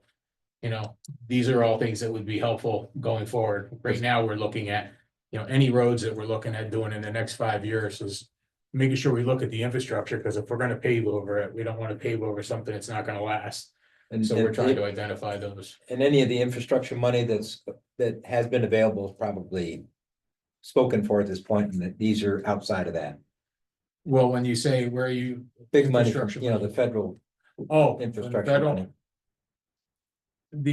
I will say, you know, because when all of the stimulus packages went in the 21 timeframe and all those, they all expire in the 26 timeframe, and the states have been doing a lot of grant giving. Right. There may be room for a few more, but I think for a while, there's gonna be a pause. But we need to kind of have the data ready, shovel type ready with pictures. Well, and stuff. we're I'm getting a proposal from 2 engineers to do the evaluation for the Goose Pond one, so that we can actually say, okay, first of all, what needs to be upsized? What qualifies as streams, and then what do we have to do for permitting, so we can align that with the project to rebuild Goose Pond Road. Switch Road, fortunately, only, and Bob checked it out, there's only one bad culvert there. So one of the things that we have already done with this year's money is we're gonna try and reclaim that in River Road. Because neither one of those need significant infrastructure improvement underneath. Goose Pond is a whole different animal. Have you two talked yet? Well, oh, not about this, no. about how warm and fuzzy people may be when they see what kind of reconstruction they want to do. At this point, and I'm not speaking as a budget committee member, as a neighbor, I have friends and neighbors out there that want to get together and stop paying their property taxes. Well, the reality is. As a protest, I you know, understand. just at barbecues and at The- cornhole, people talking like that. The, If they're not gonna fix the road, then let's stop paying their well, taxes. right now, Until they the fix the road. proposal is to put the budget together that. Cause it's, as far as I'm concerned, it most likely will be a 2-year project for Goose Pond. Probably. And the way it sits right now, the plan would be to reclaim next year and replace the drainage. And have a gravel road for one winter and then paving the following year. That's kind of Yeah. the thought process, but we are on that strongly. What and Bob and I have talked, one of the things that we talked about for this year is not salting that portion of the road, because one of the issues that happens when you salt is it goes through all of your cracks and all of your problems, and it starts to thaw your sub base, and then you end up with much worse heaving. There was a warrant article 15 years ago that made that a no salt zone, and then Bob Scott started salting it without telling anybody. Well, and that also made the road 10 times worse. Well, So the goal now is we're not gonna be putting salt on it at this point. With the intention, and we were talking about reclaiming it now. The problem is. Well, first of all, between the cost and the fact that we have to do all of that drainage repair, it just, the timing wasn't gonna work, so we're gonna have to go through this winter. With the intention of reclaiming that maybe next spring. I actually was referring to something entirely different, and that is that. Historically, whenever the town tried to do work up there, those lots are very small. And some of the houses are very close to the roads. And people are very, very, very, very particular about exactly how much lawn you're taking. And at what slope are you taking it, and if it's anything over an inch, they were really rabid about it. Well, So the- you I gotta, didn't know that. Well, the Yeah. other issue right now that we uncovered in this whole conversation is the amount of water lines and electricity that runs through our culverts. Along that section of road. good point. So we're gonna have to work a whole process with the neighbors and actually start saying like, okay. If you wanna pay to put the culvert in and run the wire, we'll give you your own spot, but you can't be in our culverts. You know, when it's all uncovered, so all of these things are gonna be part of this program, so. I think they must have did that the first time too, because there was a lot of it done right, and it's on home conduit. Right. One line probably running parallel to our culvert. If the electrician, it probably was. Through our culvert, and luckily, they didn't do a lot of digging around the inlets or outlets, because we would have been ripping them all out. And then people are mad and. I don't really know. Yeah, the goal is gonna be to, you know, we're gonna have to be careful. That's a road that's not gonna be a full width road, like. You know, the goal is to keep it small, keep it slow, Yeah, but. It's gonna take a little bit of planning, and that's not gonna be a 2-day project, so. Sounds like some communication. Oh, no, issues, we're gonna actually, once we get this plan together and we start talking, and if any of the people there, we wanna have a little like neighborhood meeting. We can do that and start talking about, this is what the process is gonna be. This is how we're looking at doing it and making a plan to say, this is how we wanna go about fixing it, but. I don't see where we have any opportunity to wait between that Switch Road and River Road. Those things all are ready to go. On other lines that you got in here, there are 3 that are pretty vague. Like highway reconstruction, dirt roads, and highway road reconstruction. And they're fairly large sums. Can you give it, I don't know if you need to do it tonight, but certainly before we do consideration of the budget overall. We're gonna need to get more detail on A, why we have 2 road reconstruction budgets. And B, what are the plans for those?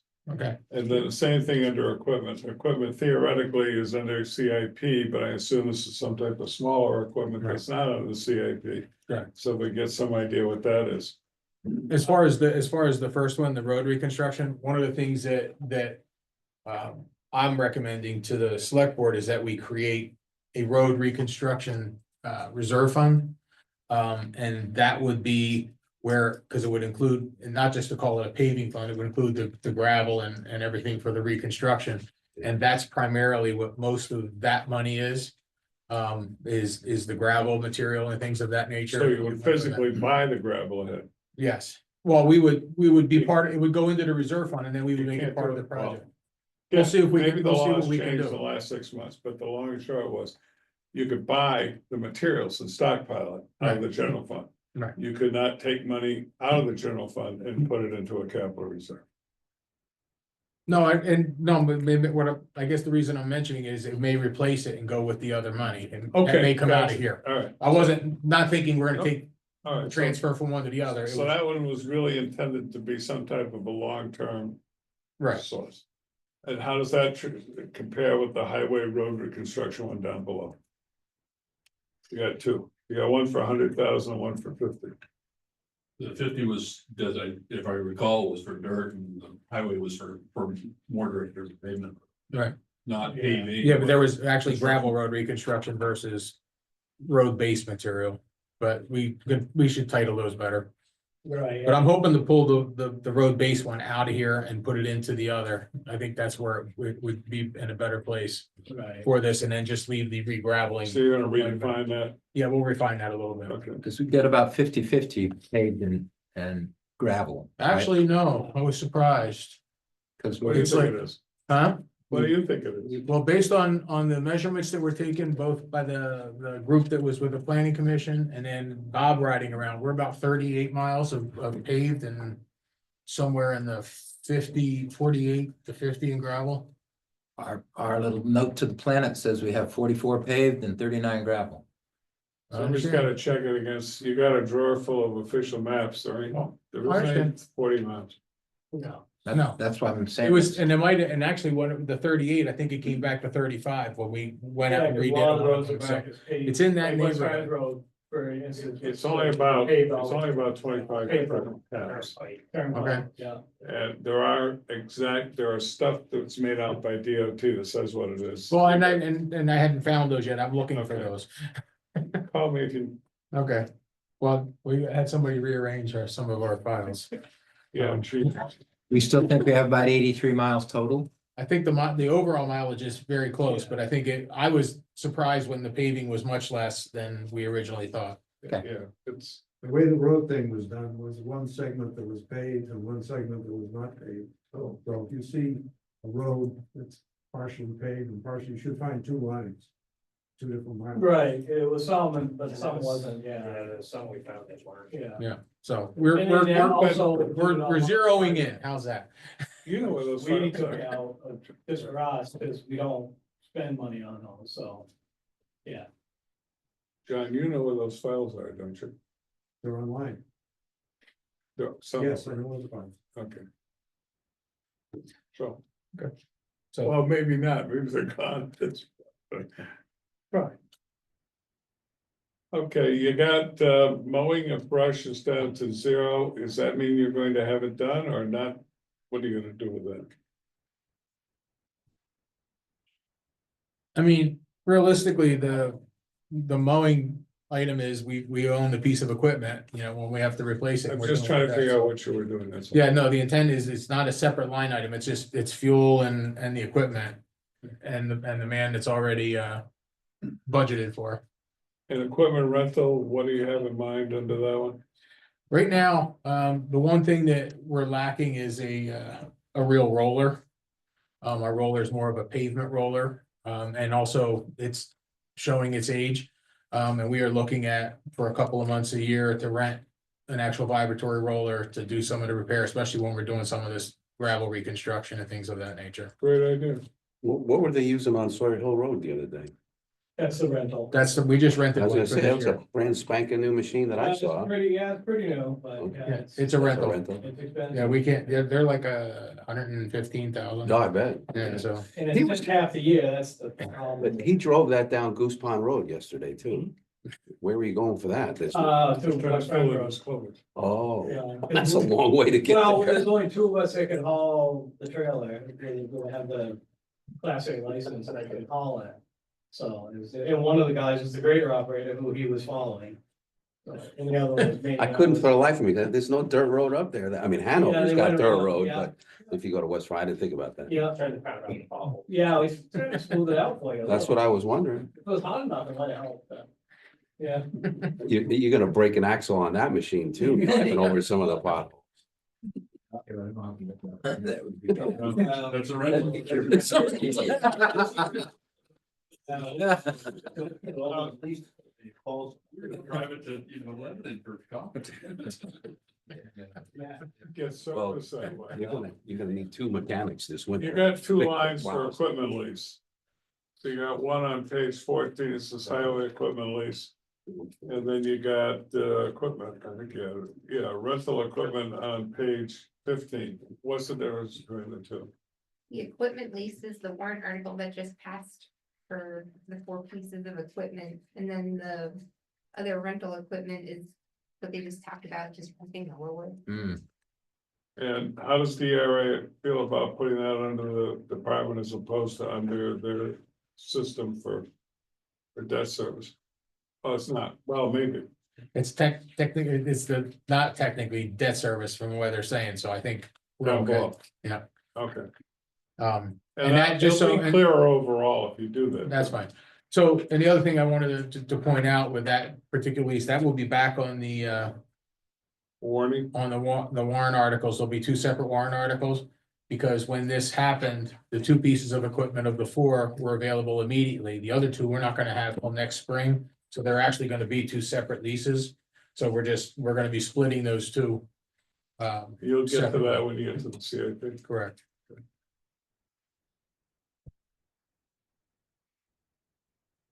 Still got the lineup of salt signs, culverts, gravel. Well, Some of this, not when I was price or, well, I wasn't sure what we used last year, how much we used, if we had enough. I guess I inherited a lot of it this. depends on how heavy a salt shaker Yeah, right, and, road signs stayed the same.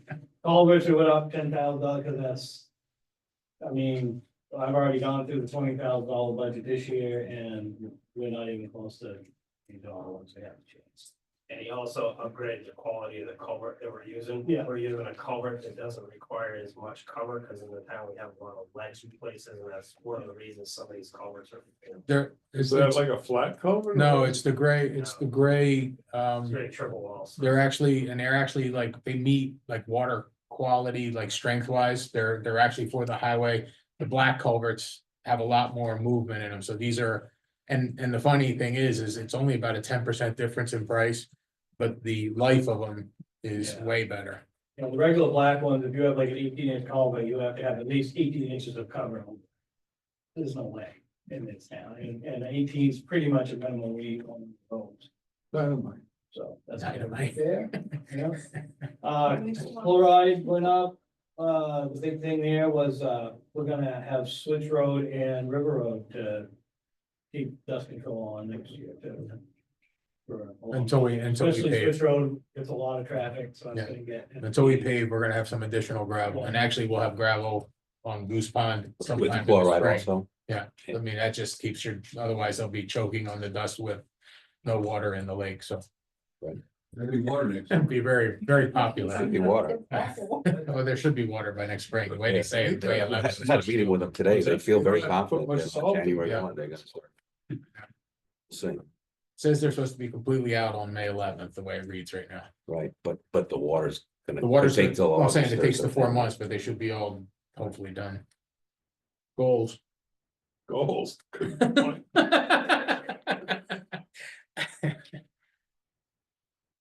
So that's all I have on that, unless you have any other questions. And What's the price per ton of salt these days? 86 or 7, 87, I think. who was right in that neighborhood. That was through. I don't know. And because what you call it, Morton was 93 or 94. So right in that neighborhood, You're bringing that in large loads? yeah.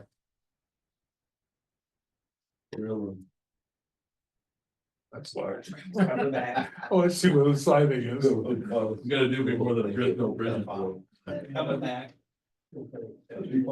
Any questions from the committee about anything in the highway budget? And we're gonna get more definition Probably. Well, yeah, because there's gonna be clarification related to the material, and if we're gonna put it in, try to get it into the reserve fund and Yeah, gotcha. switch it out to a warrant article, so we just have to clarify those pieces.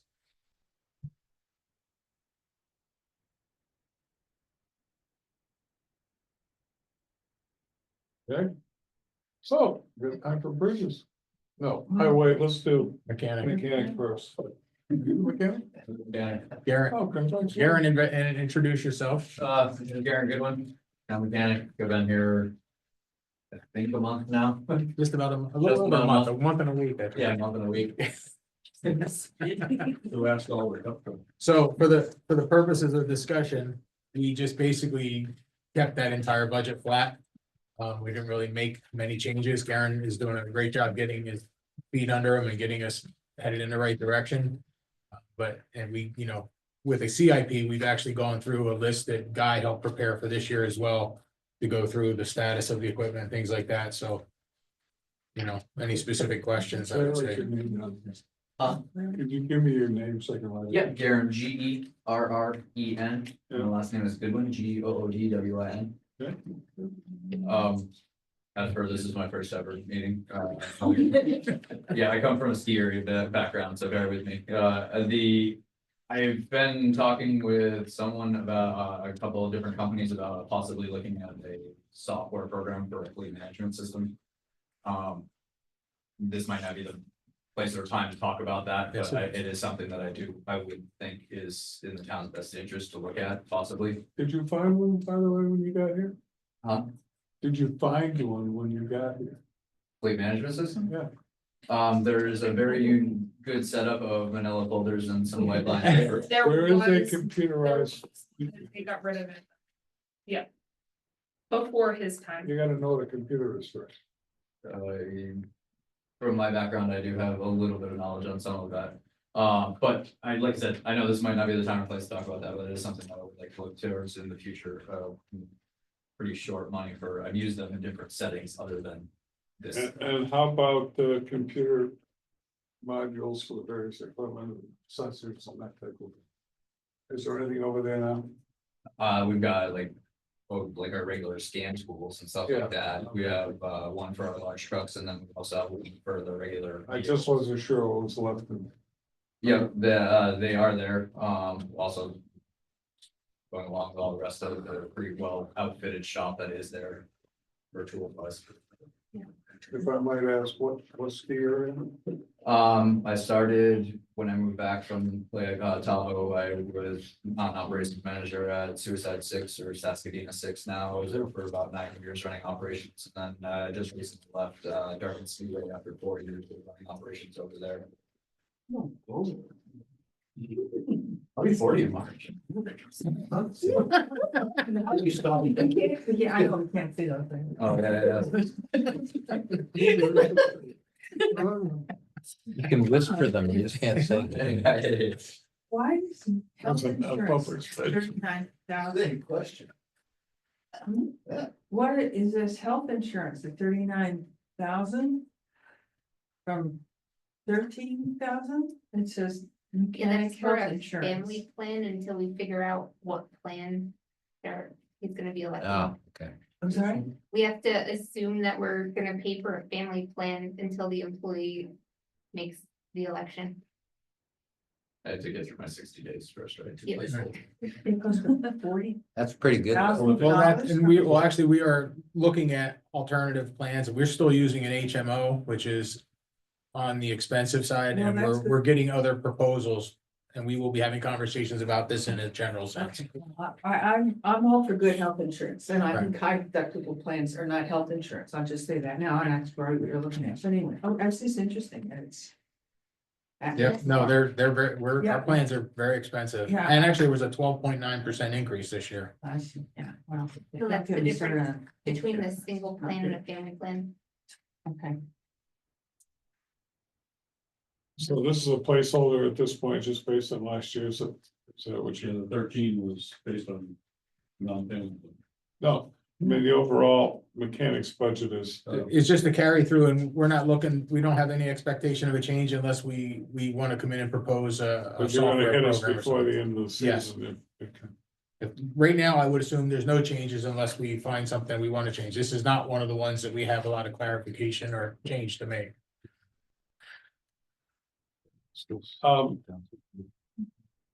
Were there any thoughts given anywhere along the way to whether you needed more than one person? There's lots of thoughts of it. It's an affordability issue. It is Always 54 more. Yeah, And I- that's the issue. That's the health insurance. And the availability. Yeah, okay. And that's part of the reason we Enough. added the 390 line for contracted services. That's new because we've been having outside people come in. So we're coding those invoices to that line. And we did ask for 15,000 for 2025. And Okay. Guy has agreed to continue to be like, you know, if we need extra help, like we can Oh, arrange. that'd be So good. they kicked that. So right now, we have it as a rental. Okay. We have a rental mechanic You when we need him. You've got as near as I can tell, you've got a fairly big switch over in highway. It's Yeah. pretty good and tired. So in the past, extra manpower came from highway when you needed more with the one person on repair. And I just have no idea whether that still exists or not. And Bob's working very hard to keep people in the same vehicle, so they're responsible for their vehicle. That's good. We should reduce our But like- repair costs because they care about their. Some So physical we're doing it for repairs a lot are of things, plus we've difficult. got a lot of, paramount new Yeah. equipment. So I mean, there's things that we're trying to offset. And to answer your question, yes, people are still helping for Yeah. overage, but when we get behind or when some of the projects get pretty big and we need additional help, we now have backup. And I already heard you were thinking about going to all automatic, so I can't wait to get the CIP. Is that true? Trying, yeah, Okay. and we can't find drivers who can shift a truck anymore, it's just we're kind of a dying breed. And if you don't believe, just come watch some of the guys truck, we got some. I got a FedEx driver who doesn't know I how have to. heard stories about, can't keep the thing running on the road, it's stopped. Equipment wise, right now, we're in a really good place, the trucks are the weak link right now. So carry on, there is an increase though, from last year to this, right? Or For mechanic? Yeah. Yes, So we're 239 last year, we're going to 298. yeah, they added $20,000 for the Tires, tires. Yeah, 32. Insurance. and the health insurance, right? There's Yeah, 30 there. health And then the insurance is 15 for the contract. Okay. Okay. I just want to make sure my math is where it's supposed to be. So, Okay, Yeah, I was gonna say, I mean, a new set of tires right now for just one of the tandem dump trucks is $6,000 just for tires. Yeah. That's one truck out of all of our trucks. and chains shorten their life. these are the same people who are selling us the insurance. So probably, That's their sideline, yeah. gig economy. Right, and then just for kicks, is it, budget request from 72.8 for the salary, or is it 69.68?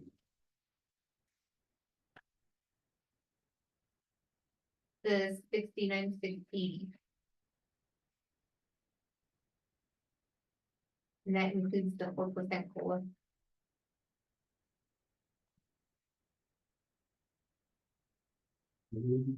Finalize the 4%. No, that's just what's proposed right now. So if the select board or anybody changes, I think when we did when she looked it up, it was 3.8. Is what was being proposed. That's We we just, just 3.5s.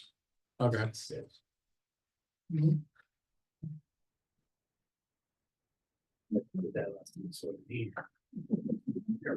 Wow, there goes, we're taking that money, that 40 grand back from the building inspector. I thought it was 60, didn't I hear 60? Well, no, he went up to 60 Yeah. and now we're down, we're going back to the 20. Okay, there you go. If I didn't Okay. get into the 20, I'd be happy. This is sort of an open-ended budget at this point, so, Yeah. any questions at this point, are we? Board members? Any members? Whatever we have. Board members? Remember something. Board members, yeah. I guess maybe I do. Sal, last year you guys did a lot of work prior to the lease whole deal that we had for the CIP. So, is there a document there that maybe Garen can look at and, Oh, yeah. and give his assessment? You know, Have you not seen it yet? Maybe. Good answer. there was an Make sure, inventory. make sure you have what they have. It's been updated. Okay, right. Yeah. So it's a comprehensive Yeah, list we of have, all the. we have an update and everything else, so yeah, we'll make sure you have all this stuff, Yeah. and I think you've seen it, but we'll double check. I was gonna say, I've had a lot of rust and dust in my eyes from underneath the dump truck. Yeah, sure. It's all good, really. Yeah. But it's on your desktop.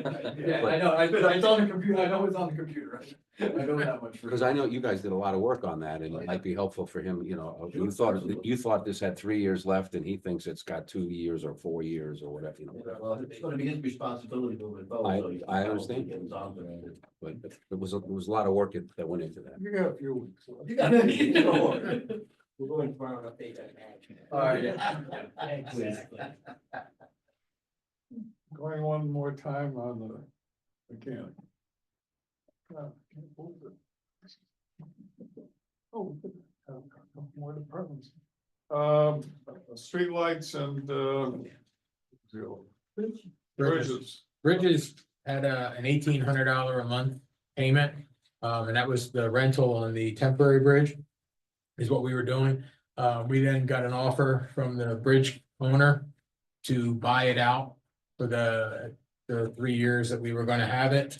We just paid that for $52,000 because it looks like the project will probably go a little beyond the 3 years, so we would have had to continue paying versus now we are done paying. And that was paid out of the bridge reserve fund. So we have eliminated that item from the budget. Is there any what am I trying to say? When you're done using it, can it be repurposed or is it? We were told, you know, like, I guess because of, you know, the way the legal system, insurance companies work, they say no, but it will likely have some possible temporary use. that we Even can if do it's just something with. private use in the town? Well, yeah, we don't, but it won't be anything anybody would guarantee or insure. How's Right, that? okay. After it's done that use, So so, can use it at the transfer station to get to the, yeah. over the What river. we'll do is we'll create a moat around John's office and then he can see if he can get out with that. We'll make it like a drawbridge.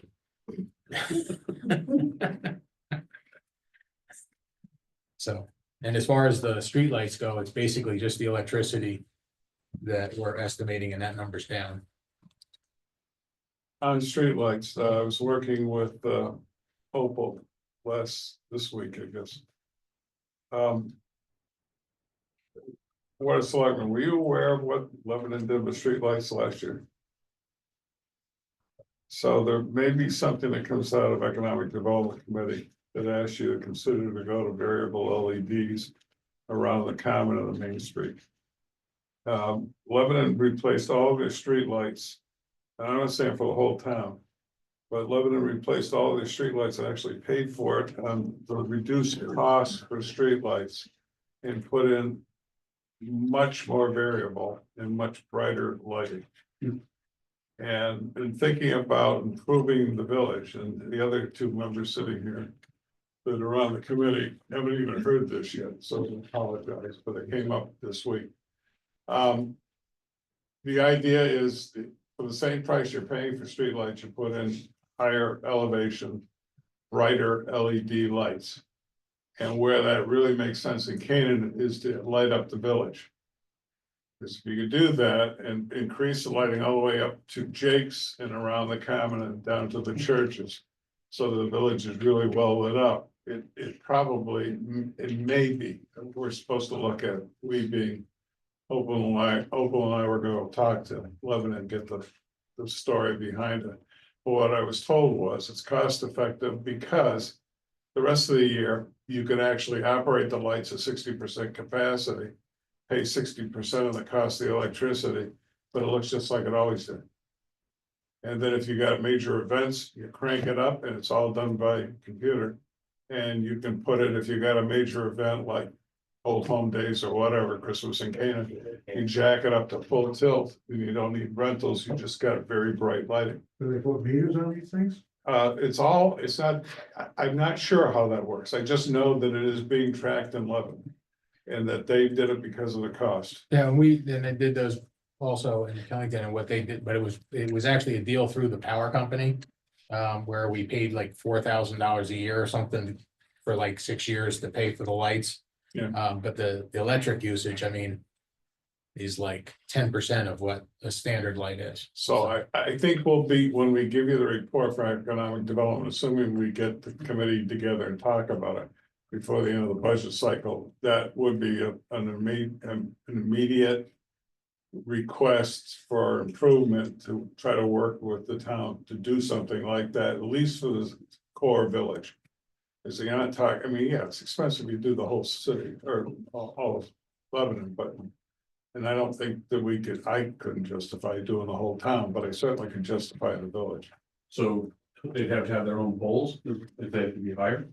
Usually the pole is higher, but I don't know. I mean, we gotta go talk to Lebanon. Okay. It's the fixture that's the ideal thing. And the fixtures are really, those LED fixtures are unbelievable. And arguably they'd be smart, so they'd be metered They a are, different way. they're metered a different way. And you were saying, is there any type of cooperative arrangement where you can be a beta test? For instance, and then, Well, given that Lebanon's done it, I'm sure no. okay, You know, they've had that, you know, it's like, I Well, like. maybe the next I like, thing. I like the Next beta Friday. stuff. I got. version with- 2.0 or with Green whatever. Mountain Power, I got two Teslas in my house because they were giving them for $15 a month because they were doing peak shaving.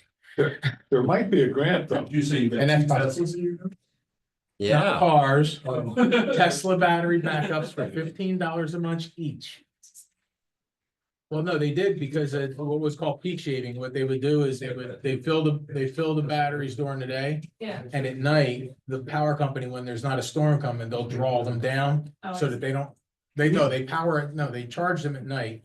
And during the day when they were getting peak rates, having to buy off the grid, they would draw the batteries down, and they did like, I don't know, 1,500 homes. Can you use those if your power's gone? Yes. Oh, I just- That's So what happens is they try not to draw them when there's a storm coming, and then I have full Tesla battery backup. You don't even know the power went out. That's pretty good. Vermont's got a program. $15 but a month. We don't have one here yet. I know we need a couple other things, so. On Heard the that. issue of paying for the lights. There is money available on economic development, state funding. That may very well pay like a $10,000 grant or $5,000 Right. grant to buy those lights. Yeah, and I So think what that- we got before was it was $27,000 and it was like no interest and you got special deals and stuff. We'll have a proposal Right. before the end of the year. Right. And I support that completely. Okay, have I run out? I think you've run out. Can I You come think back you to can one open up? thing, Carrie Ann? I think you had asked earlier about training for PD. Yeah. Is the on page 10. Item 4240. Is that the academy expense? I'm looking at the academy, they don't share any costs. No, that's Oops. the 42. At 9,500, That's not for training someone, because currently the police department's trying to recruit certified officers. oh, okay, So if they recruit and not. so certified that's a new hire. Yeah, So this line certified, is not just for their certified. normal training throughout the year. It's not in the budget. There's a lot of training that has to go on in the department on an ongoing basis. Yeah. This is a cert, so I was thinking the cert from the academy, but that's not the same No. cert. I don't believe that was put in to save. You know, they can get recertified on using tasers, they gotta do. it's all different. Yeah, that's recurring training. If they were to hire a non-certified officer and they need $40,000 to train, it's not in this budget, right? I don't see where. The training's in the budget, It is? No, the normal training. but not the There's other no training. $40,000. No, there's Oh, it's in the Oh, memo. no, well, Is that where it is? The I think- memo? All it says when you look at the Police Standards Academy is that a typical officer's paid 40 grand up to 60 grand, and they go to the academy and they're paid at the academy. They don't say anything about the actual cost to the town to go to the academy. See what you said. They're only saying about, like Carrie Ann was saying, it's just, that's how much we pay them. we have to pay them while they're there.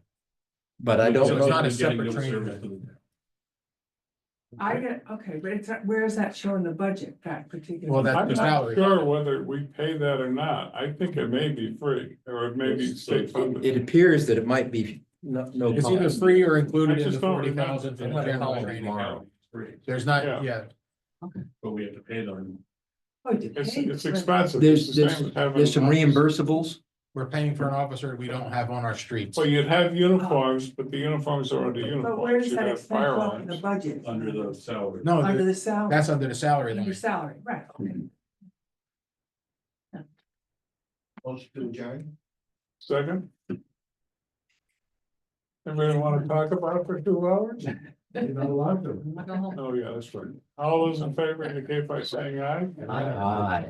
Close the joint down a little after 9, which is a little bit amazing.